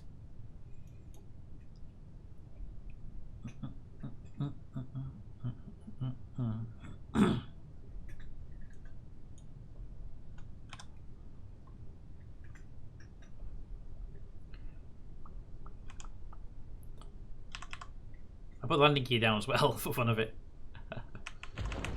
There we go. Parachutes are fully deployed. The sun is going down. It's actually brighter to see this side. Tired and a maggot. Oh, not good. You've not had a good couple of days, have you? Oh, here comes the water. Just make it out. Just about make it out.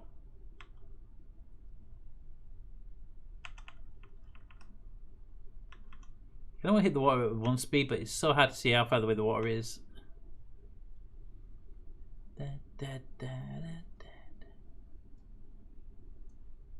Oh, there it is.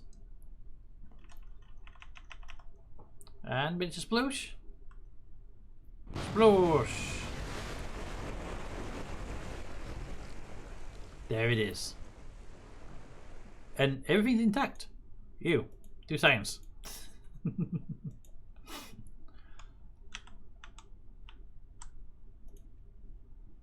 Can't do the engine back on again, sadly. Alright, let's recover the vehicle, even though it shouldn't have survived at all. Yep.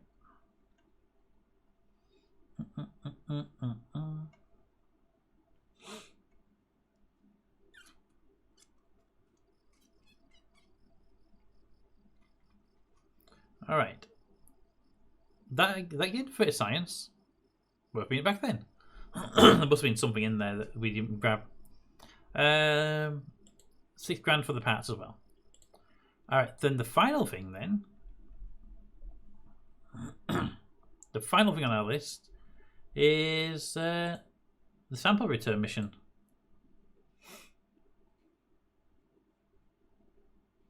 Get them on the surface, do the stuff, and then get them either off on the way back or at least waiting for the science to be done. Whichever is the best option there. Right. 2 hours to wait until the maneuver. Whoa, okay, maybe I time what past the maneuver node. That might be a thing, but you can't prove it.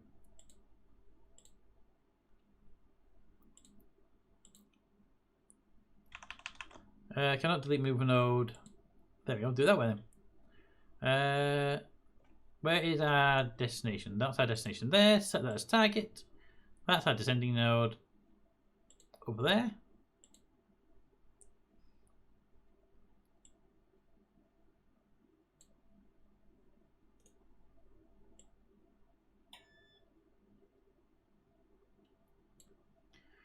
Okay, and what was that maneuver node?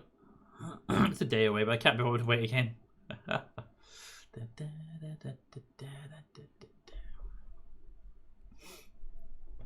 Set orbit to retrograde.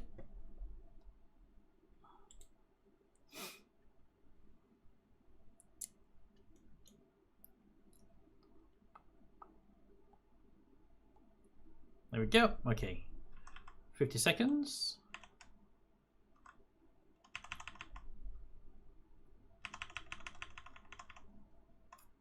I didn't give you time to do the whole turn, so give it a chance for the turn. And burn. There we go. Alright, cancel that. Walk me over to here. And we'll do that burn down to bring the orbit down, and then we can do an orbit change, inclination change, and then we can do a whoa, okay. How about game does this instead of me? We'll do an orbit change, and then we'll an inclination change, and then we'll try and land on the base, which is now on the other side of the planet. I want it to be in daytime because I want to be able to actually see what we're doing.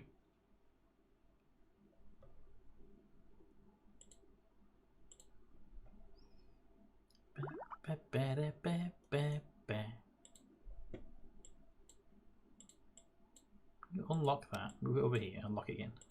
There we go.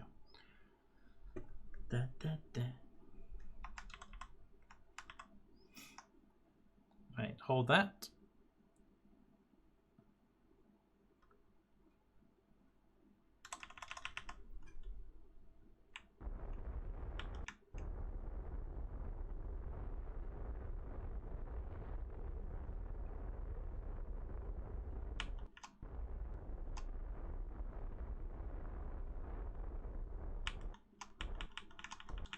There we go. Alright, we are now in a nice low orbit. We can start looking for the actual indication. Now, you are here right now, and I want you on the daytime side. So I'm going to just do a little bit of time warping here until you're on the daytime side.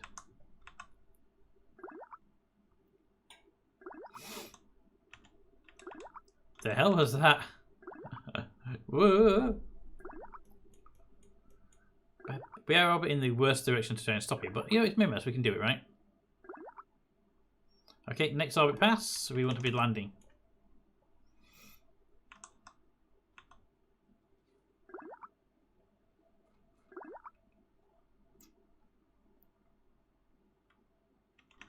Okay, there we go. Give me a retrograde, and we'll begin our deorbit burn.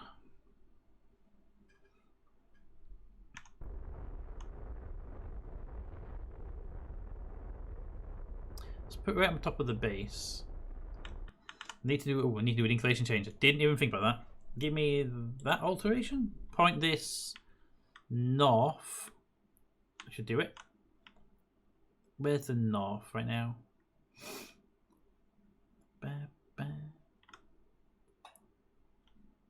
There it is. There's north.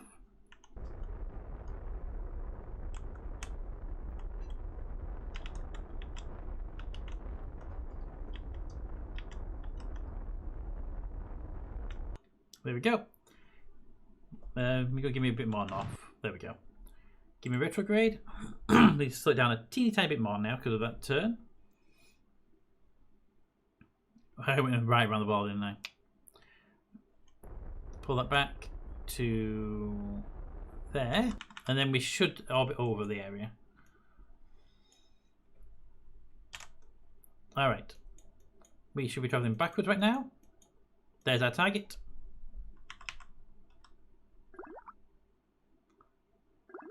Yep, I know. EVAs.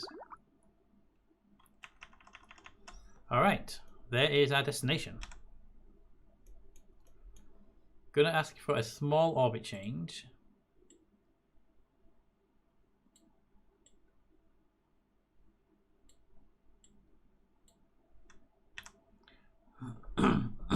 Turn away from that.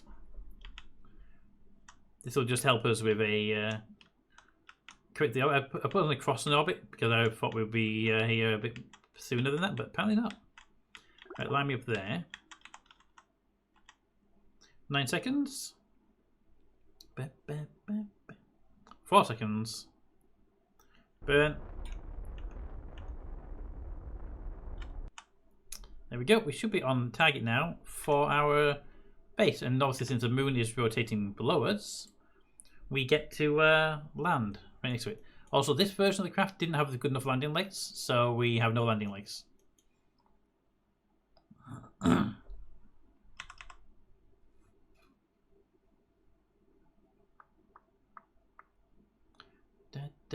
Are we going to hit after or before? On. Okay, so we need to just do an ever so slight altitude boost here.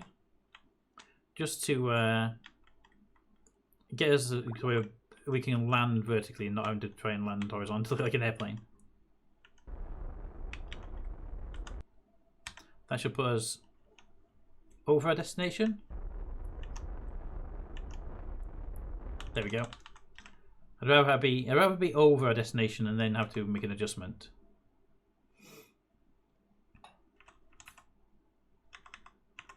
There we go. Alright. Aim retrograde. We can do some horizontal maneuver cancellation.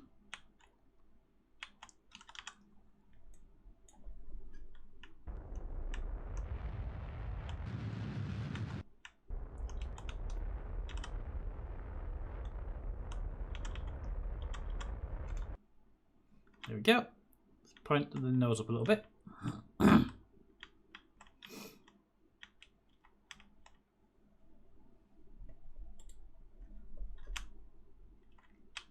3,000 meters.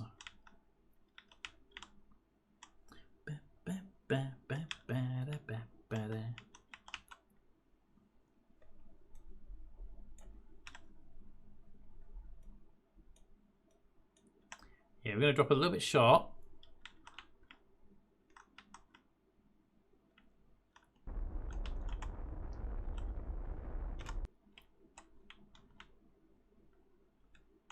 I mean, we could give it a little push to the north here,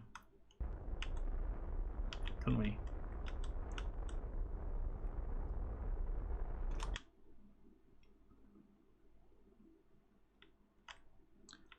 There we go. And just have to put ourselves on that retrograde right now. So we're ready for when we need to do a maneuver change. But we are falling very nicely towards it. We can't do that, okay.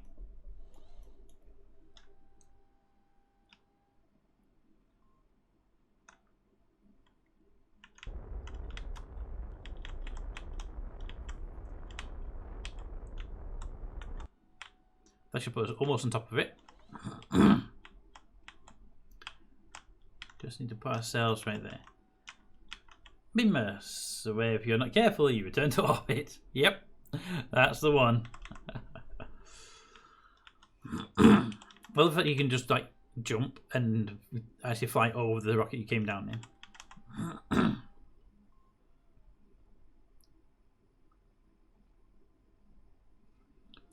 So when I'm like doing moon landings and stuff, I will happily hit full throttle to counteract a lot of the speed.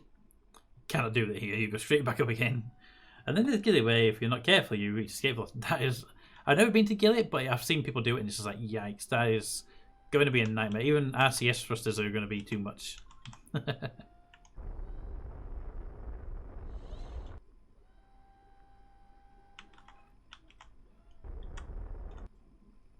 300 meters. Where's my shadow? There it is. I like to see my shadow when I'm landing. I can hear the science bays doing the sciencey base stuff.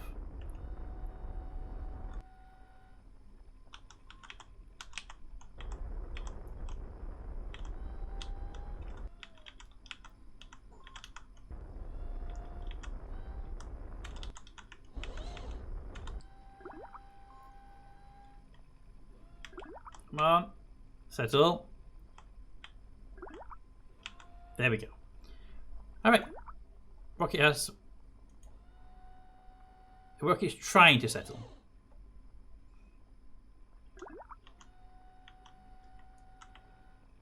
Come on, your control wheels are more than capable of doing this.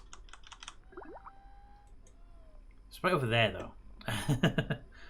One of my playthroughs, I was using Gilly as a refueling stop. I had a robotic lander perfectly set up for landings and take off with minimal fuss along the way. Cool. Now, my danger here is I need to get out of here. Yeah, cover the material study. We have to get out of here and travel over there and do a thing and come back.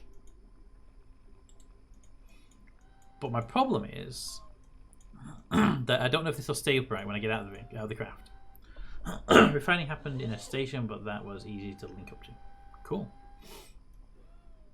We may need a rescue mission here because it's a single person capsule and we are using SAS to hold up rank. Can I turn SAS off?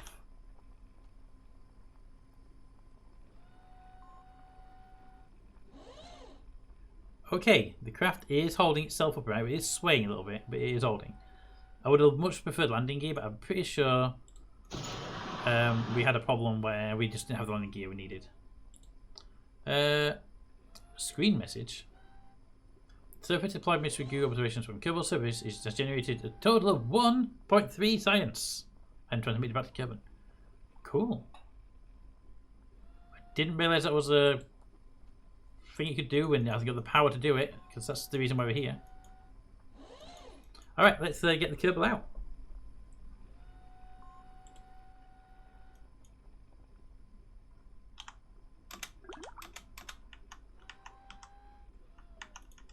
Ah, stop drifting.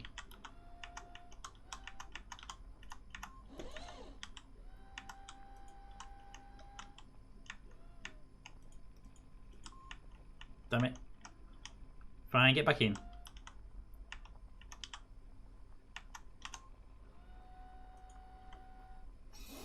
There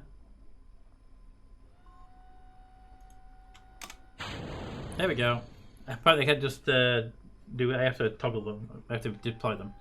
Pioneer station, but that it was easy to link up to. All right. So we have in here.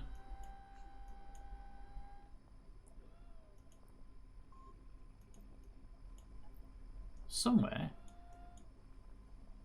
I just don't see the boxes I sent down here. Close the doors on that, please.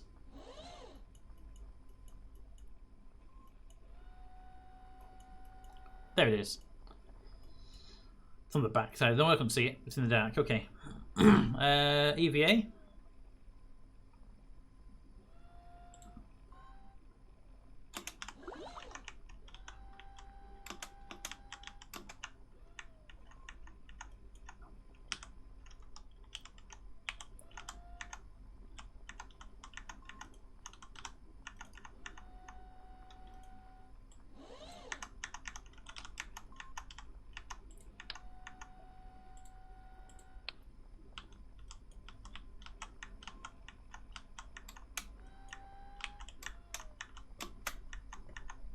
Fuel check.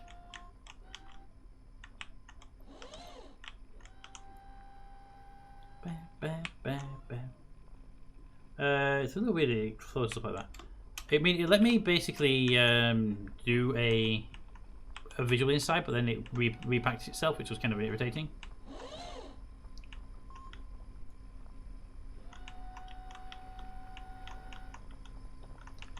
Hi there, sciences. I'm here to deploy some science.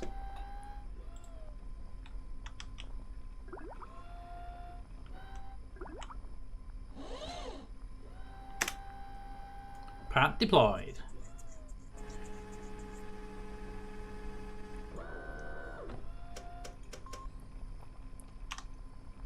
You're the weather analyzer. Okay. Now you do that. I'm going to go back and get some more power now, because the reason for this was bringing power supply to us.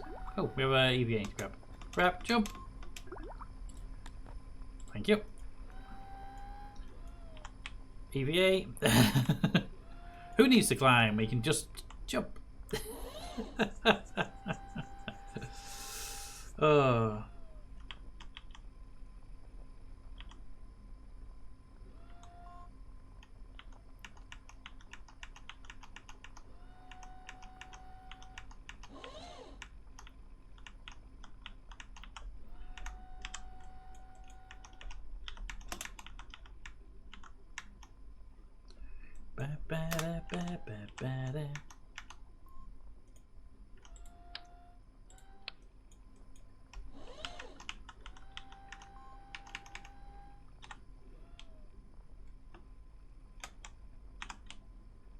Just saving fuel by doing a jump. Crisscross will make you jump. Yeah. I like doing a spiral jump where you just press jump, and as you're doing it, press like side, and the Kerbal tries to turn, but at the same time as turning, they obviously start slowing down as well. Go. Deploy the power package.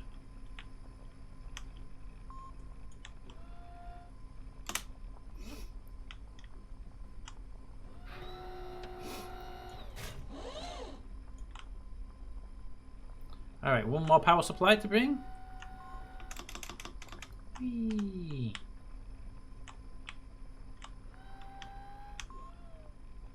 And then that base should then have all the power it needs and all the machines it needs for amazing science.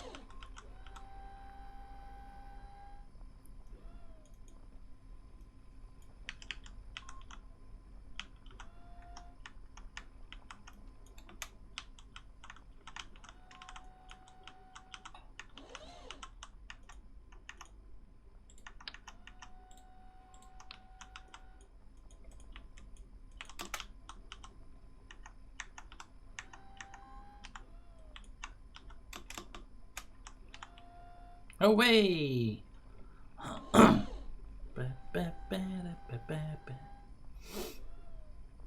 A run jump actually gets you all the way to the base and further. I have to actually slow it down.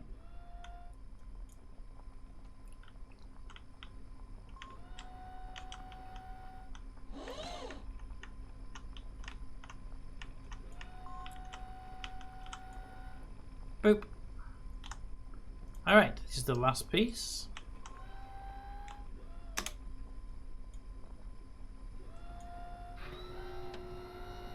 And now all these machines should now be able to do their thing.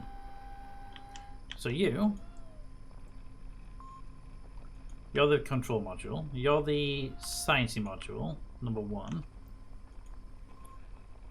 Enable. There we go, you are now enabled. And by enabled I mean you won't do it because, yep. I hopefully would set power up and say, yeah, I can do science, but then say there's no atmosphere here, but apparently not. Well, you stay there anyway. And you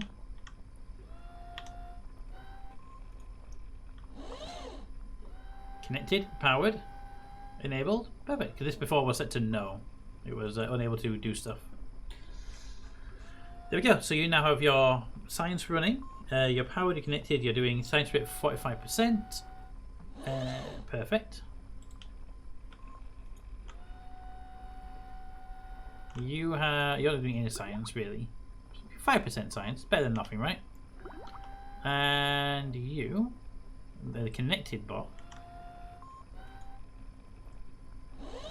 you have 3 power. You need 2. Com is going to back to good. Com signal is 29%. Experiment connected is that one because that one won't connect.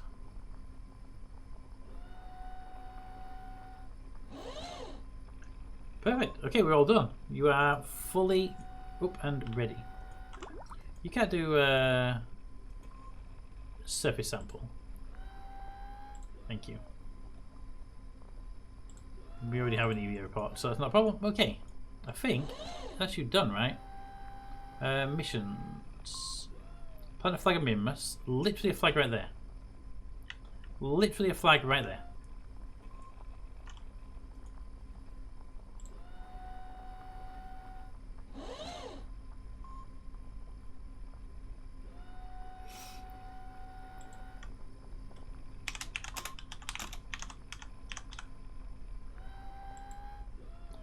Okay, that's the mission done, right? What's the next mission? Bring a green sandstone on Minimus back to Kerbal. How would I get that? And where would I get that from? Because I thought we could do it with a surface sample. The example it does not delimit. I'm gonna have to just quickly Google that one. Bring a green sandstone. I mean, nobody thought this is green sandstone, but.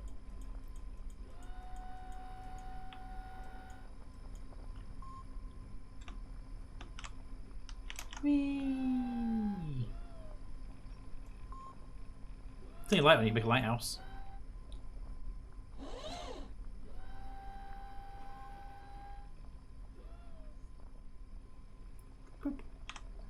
Alright, what do you say? Crisscross will make you jump. Crisscross?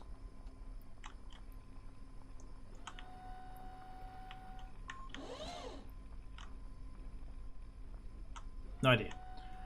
Aim for the ship. Do a running jump. I never noticed I did that though. That's so much like in Kerbal. Alright, let's go home. Oh, that could be a stone we can grab, right? Nope, that's not a stone, that's our own debris. Never mind.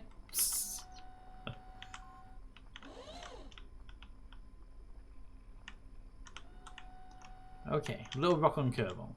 On Minimus. Let's just get back in. Because we get back in, we can refill our tanks. Internal monoprop. Alright. Now, if we were gonna go and find a rock on Minimus, it's probably gonna be on this ice class, right? I say we do a very quick hop in our EVA, cross this hill, take a look over here, and then come back. I think we can do that quite easily.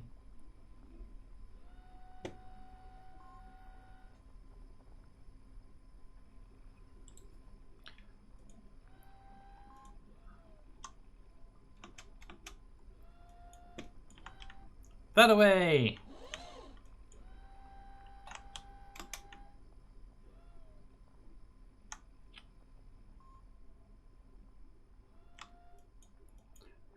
Now we've got a rock. There usually ain't any rocks on the ice, that's why when we're headed to this little bit of land over here.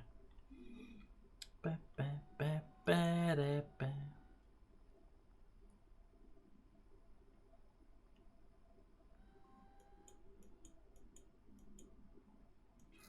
I imagine if you were on the moon and this happened though, you were like, I'm just gonna go fly over there. Da, da, da, da.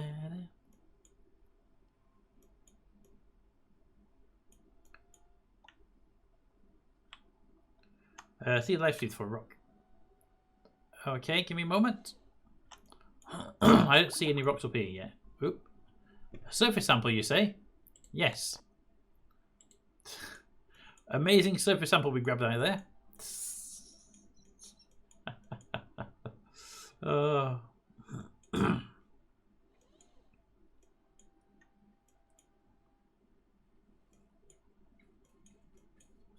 Hopefully there'll be a rock on the fat of this hill, so. I'm willing to use up half my fuel to get there, so because we can do most of this descending. Descending? Yes, descending.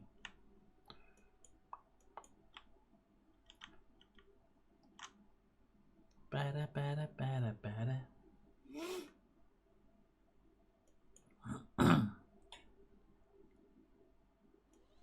Rocks! Rocks! Rocks! Rocks! I see rocks!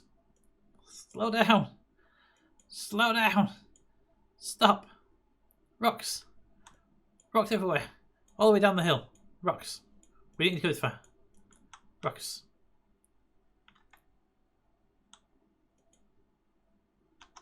Whew. Now down. Ah. What should be like only a scientist can do it. Da, da, da, da.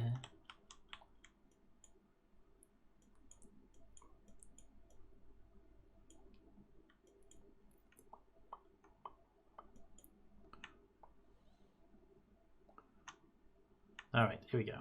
To be fair, I thought they were spawned in a lot earlier.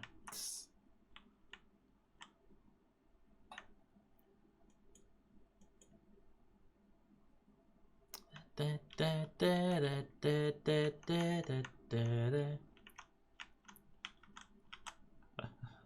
Only botanists.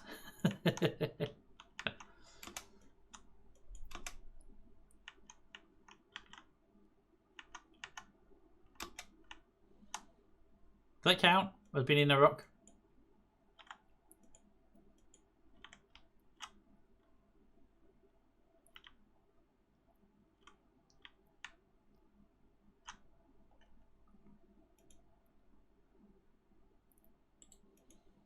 Will you stop it? No! No! Stop it! No! No! Stop it! No! No! No! No! No! No! There we go.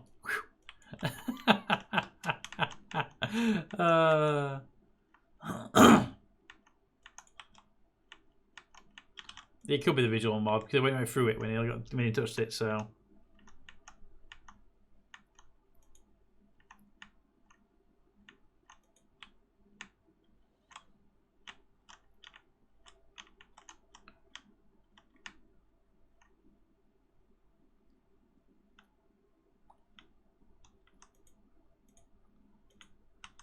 Yeah, I don't think we're going to find any up here. Just have to head back and just not do the sample, that's all.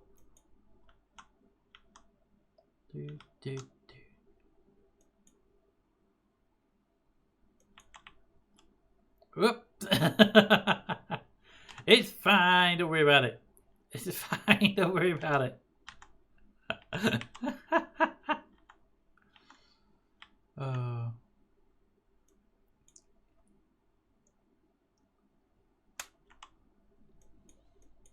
Yeah, I don't see any other types of rocks around. I don't think we're going to get the sample we want today. I might just abandon the mission since I don't actually know what it looks like, and the visual mod is adding a load of rocks and stuff. F5. Quick save. Alright, well, I think it's time to go home.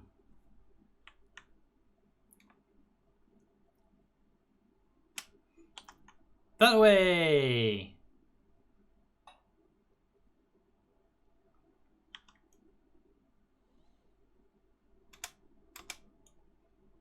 Let's do 40 meters per second and hold that.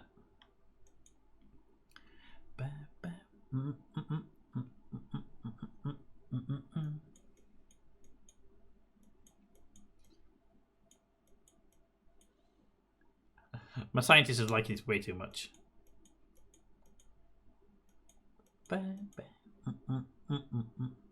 Maybe save and remove the base mod. You can. Nah, I just abandon this about the science.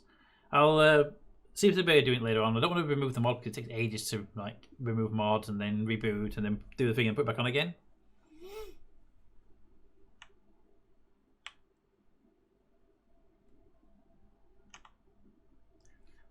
Da-da-da-da-da-da-da-da-da.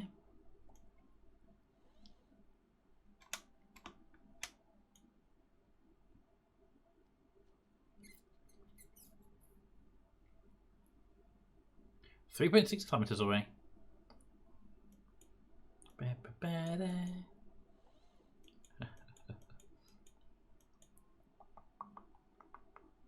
I wish we had a moon that was this low gravity near the Earth, because I just imagine what the astronauts would be like. I mean, they're having fun on our moon, and our moon's got decent gravity.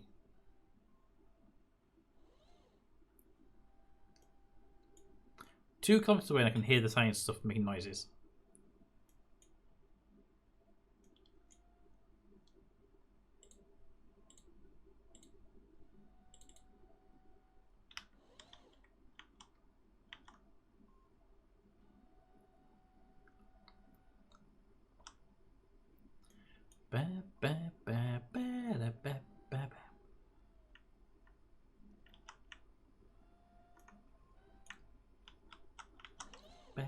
Well, there are videos of US astronauts face planting the moon, though, yeah.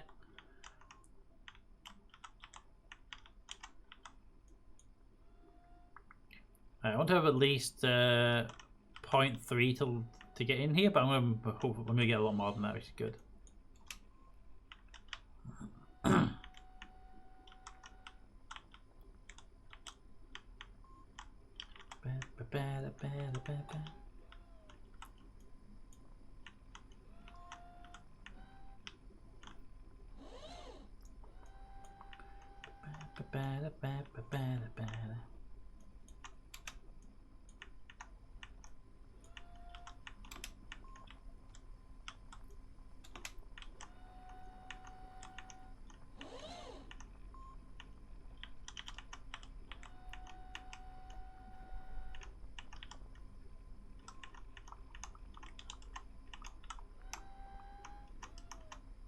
And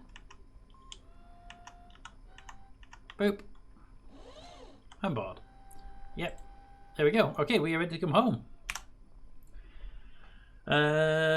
Easy way for rocks. Use a debug menu, surface feature finder. Nah, we'll do it later at some point.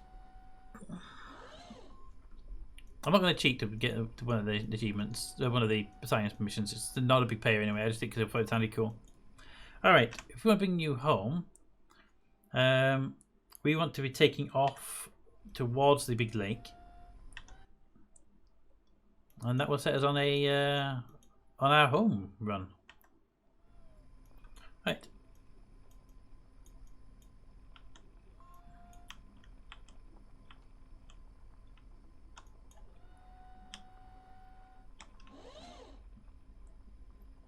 Right, power the engine. Engine active.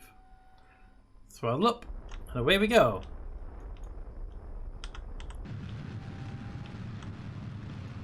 Bye, science sites. Roll. I like to have the up.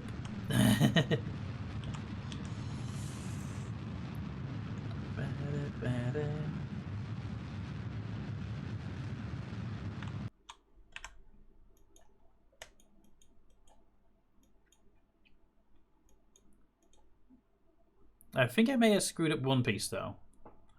I kind of burnt the engine way too long and made an escape velocity. Oops. Sure. Well, I think the best option right now is to take this capsule out to a long distance to the escape velocity and then make an adjustment there. how much would I need to slow us down? To hit... Whoop, that's way too much. To hit the planet. 940 meters per second delta V. I'm going to grab that quick save that we set because I just wasn't paying attention.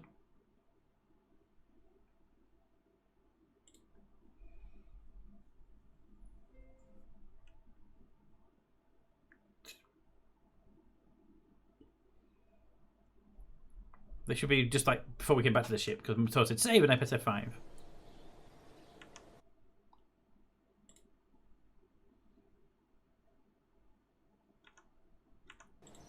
I think I've screwed up.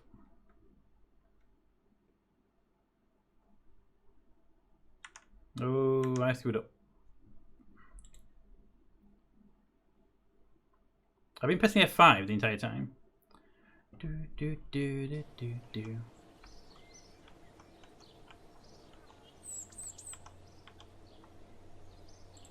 Missions. What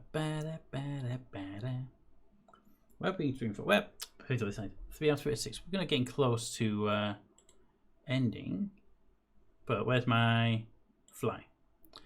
Just to grab one of the crafts so I can use the quick keys. Now the Munians can come out and play the little playground. Yep. Where's the... Which one is it to quick load? Ah, there we go. F9 apparently. F5 to quick save and F9 to a quick load. It's kind of weird.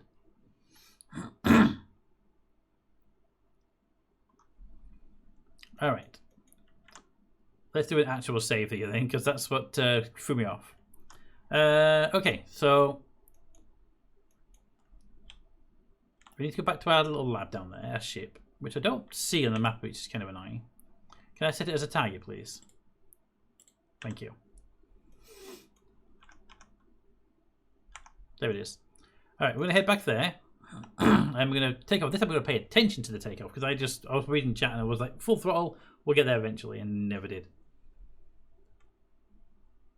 Fuel on screen.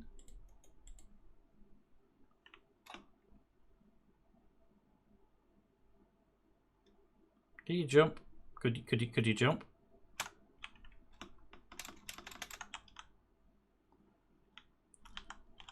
I'm doing nothing. The guy's just walking down the hill by himself right now. Okay, so here's the question. I did screw up, and I was reading chat rather than actually doing the rocket flight. And we have a rule overall: we don't reload rocket launches and stuff like that. But if we crash, we crash. So, do we count this as a crash? And well, not crash, but do we count this as a thing? And just say, screw it, we will launch the exact same thing, just push it into deep space and lose the Kerbal and pretty much forever, and they'll be out there forever. Or do we actually do the launch back properly? Because I did the reload without asking. I really should have asked first. Oh, look at Toad being actually helpful by having Peter save earlier. That's true, Toad, you were. Damn it.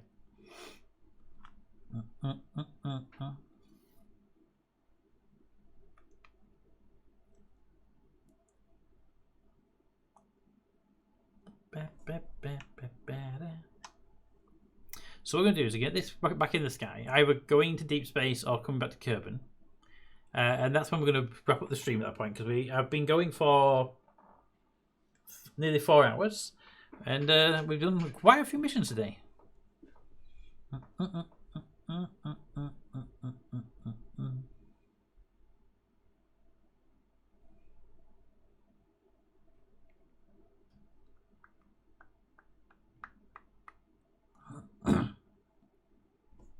So what do you think? Do we recover the Kerbal, or do we just repeat the mistake again?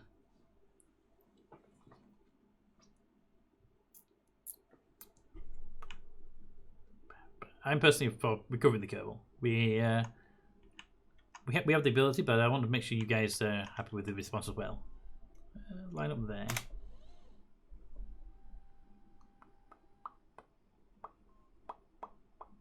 Come on, Kerbal. I don't want to go any faster because you'll just crash and explode. Kerbals are very much like DJs. If you don't if you don't watch their speed, they do crash and explode.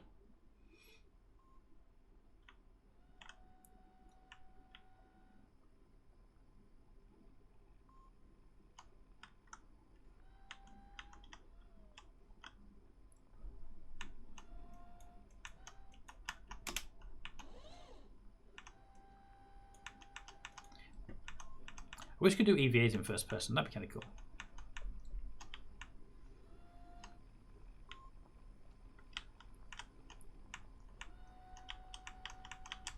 Right, there's a couple around.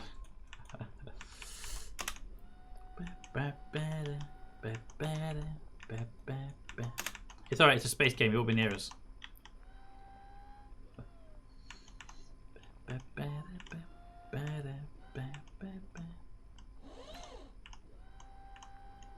we go. I'm bored. So what do we do here? Good night, Milos. Fly home or fly to mistake? Engines are active. Go that way. Use the underneath of the rocket. Okay, let's put it into space.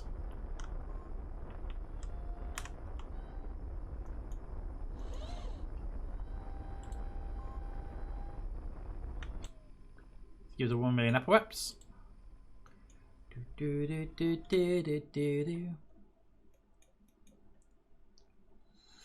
I can't get closer on the thing.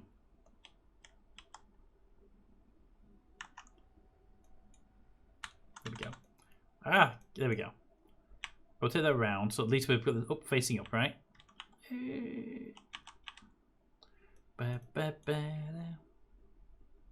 Now we get here.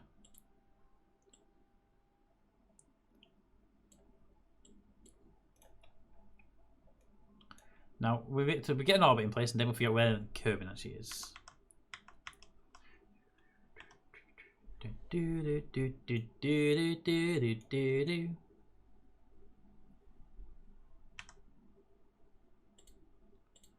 we go. Unset target.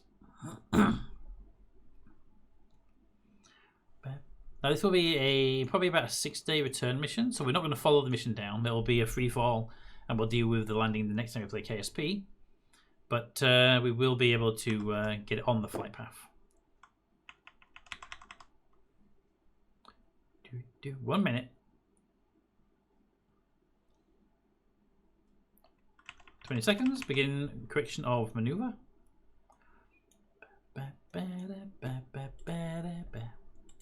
13 seconds for a 1 second burn.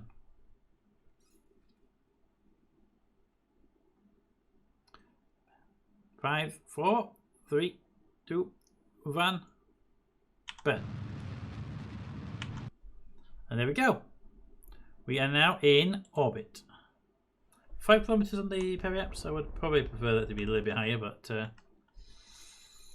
not much I can do about that just yet from here. So it's on that side of the peri. Alright, where is the Kerbin that way?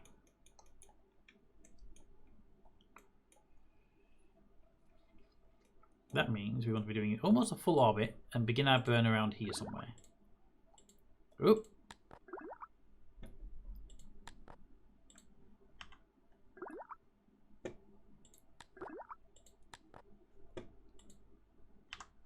Any more? Alright, we'll burn here. Make it a 20% home. Right, we need that to be around. With our ablator, we should be able to do 40, but we can probably go for. We did 50 before. We did 60 before, I think, actually, because it was like 58 in the whole way.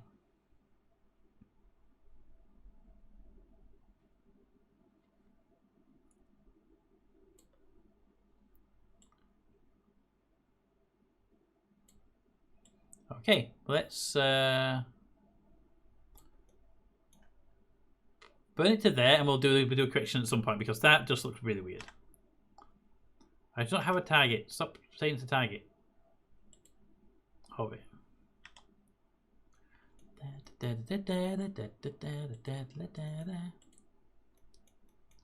Alright.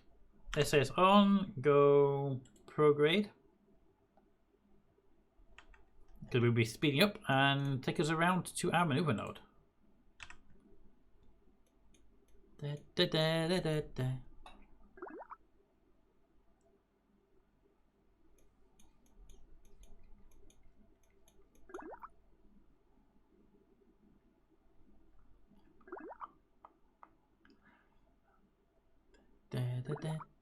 5 minutes. So much science we were ignoring. Right. Take us prograde.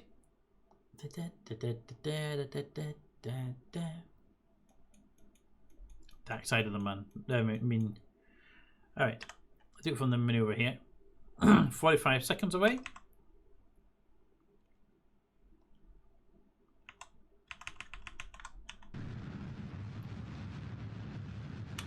There we go.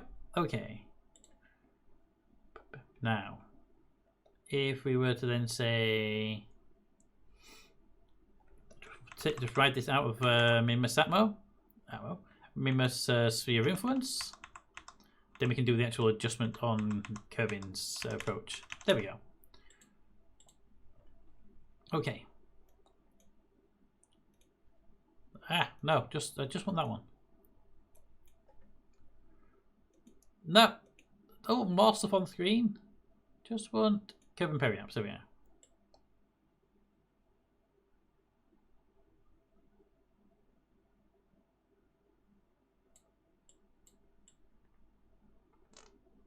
Come on. Okay.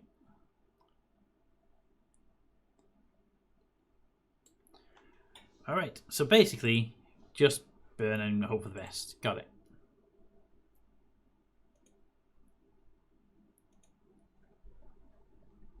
Do do do do do do do do do do do. 3 million.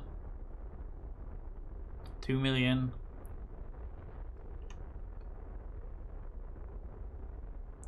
1 million. 500k.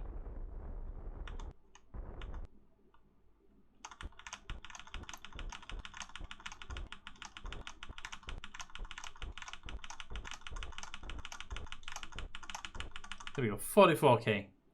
Might burn up, but it's worth the thing, right? It'll be 3. Is it 3 and 8? 8 days. That's gonna be 8 days away. It's pretty much just a free fall down because of how slow we have to be out of the fire. Alright. And just to lock that in. There you go, locked in. Okay, we are done on this. This craft is ready to come home. Ooh, we should get the data out of there.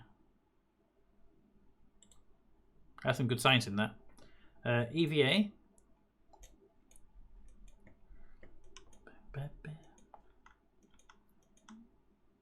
Collect the data. And board, because you're not a scientist, so you can't actually reset it. Quick save there. And we'll not bother with that save. There we go. Alright, we are lock the engine. We are on the way home. We have our Kerbal is going to be back in 8 days. So next time we play KSP, we will be doing Dimming Tracking Station. I'm going to go back to the KFC. We'll be doing some more missions. Let's have a look at missions we've got available right now.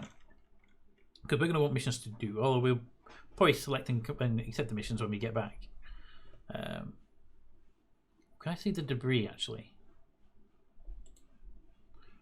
Just I want to see if the debris that should have landed did.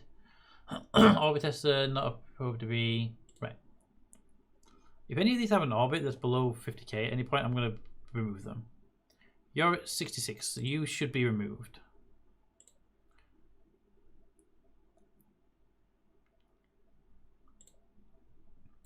You're at 93. I'll check you out the other side. You have 67. Remove. Anything below 70 should have come down. 80. You stay. You have 71 and 54. You remove. Anything below 70 would naturally decay anyway. You have 83 and 52. Remove. I'm just doing a clean up of all things that shouldn't actually clean up. You are 83 to 52.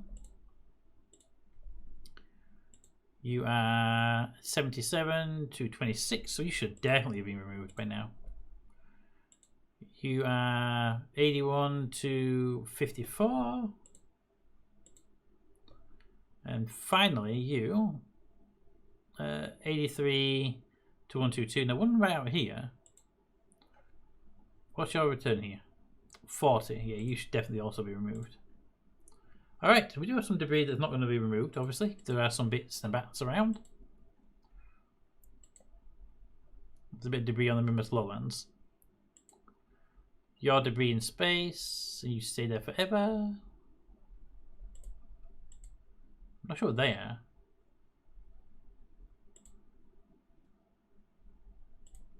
The flags are... Oh, I turned them on, that's fine. Never mind. I wonder what these are. These debris though. What are these? Let's fly one, have a look at them. They say they're debris and they say they're in Minimus orbit. Which means to stay there forever, but I'm kind of curious what they are. It's a solar panel. Oh! We had a craft a long while ago and we placed solar panels on the fairing. And when we deployed the fairing in Minimus orbit, the solar panels shot off into space as well. Well, you need to know what they are. We're going to fly into one of those at some point and blow up, you know that, right?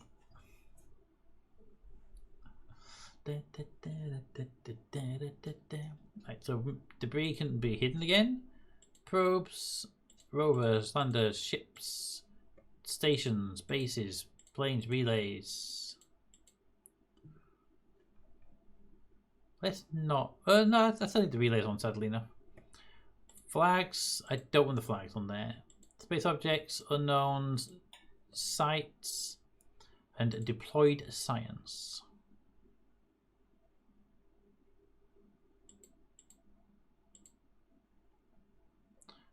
No to that. No, those ones we'll have on. Active orbits. Don't know. I think it's when you click on something that gives you it highlights it, maybe. Don't know. Toggle offered debris. Oh,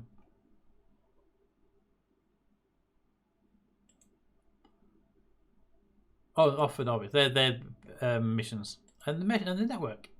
They. The ComNet network. Let me relays. Where's my big satellite anyway? You. Why are you not com relaying? There we go. Alright, we've cleaned up the debris that should have been cleaned up. Naturally. We've left debris that wouldn't fall down naturally. We've done 4 or 5 missions today. I think we've done well. Let's see have we done well. Do you agree we've done well? Do you agree? Have we done well? Have we done well? We have, okay. He says we've done so well, we should all get treats. Yeah.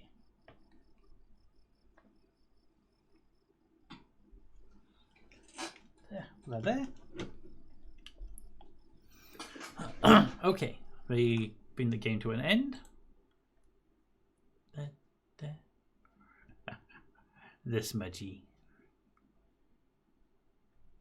He looks very sus today. It's because he is. He's wanting food and treats. Because he, although he had food, the other cats had food as well, but he had less than them, and he wants more now. Because he was late to the feeding party. Oh, yeah. Let's give you a little bag of treats before we go.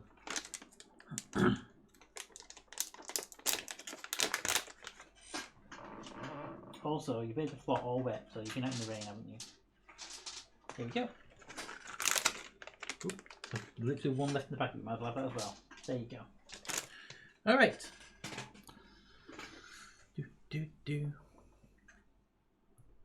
Okay, so thank you all for coming out. I hope you've had some fun with this. And thank you, Izix, for the subscription. Much appreciated. And Squeaker for the follow. RJ for all the bits as always. And for not getting stuck in any manholes and not doing any weird stuff today. It's an achievement for you, so congratulations. So thank you for coming out. And I don't know what game I'm going to play on Friday. So if you have any good suggestions, please drop them into either the Livestream channel or the suggestions channel. And we'll investigate some new games, see what's out there.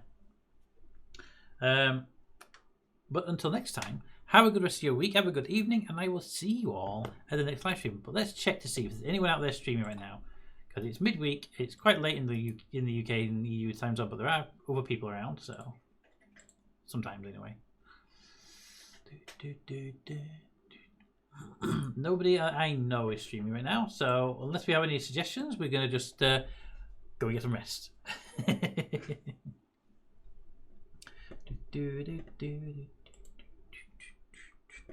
yeah, just remember, if having a coffee in the morning doesn't wake you up, try deleting a table in production instead.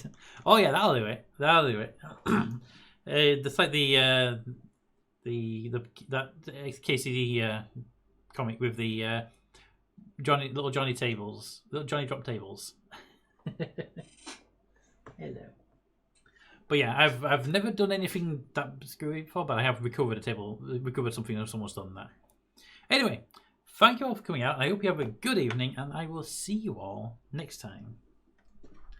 Smudgy, say goodbye.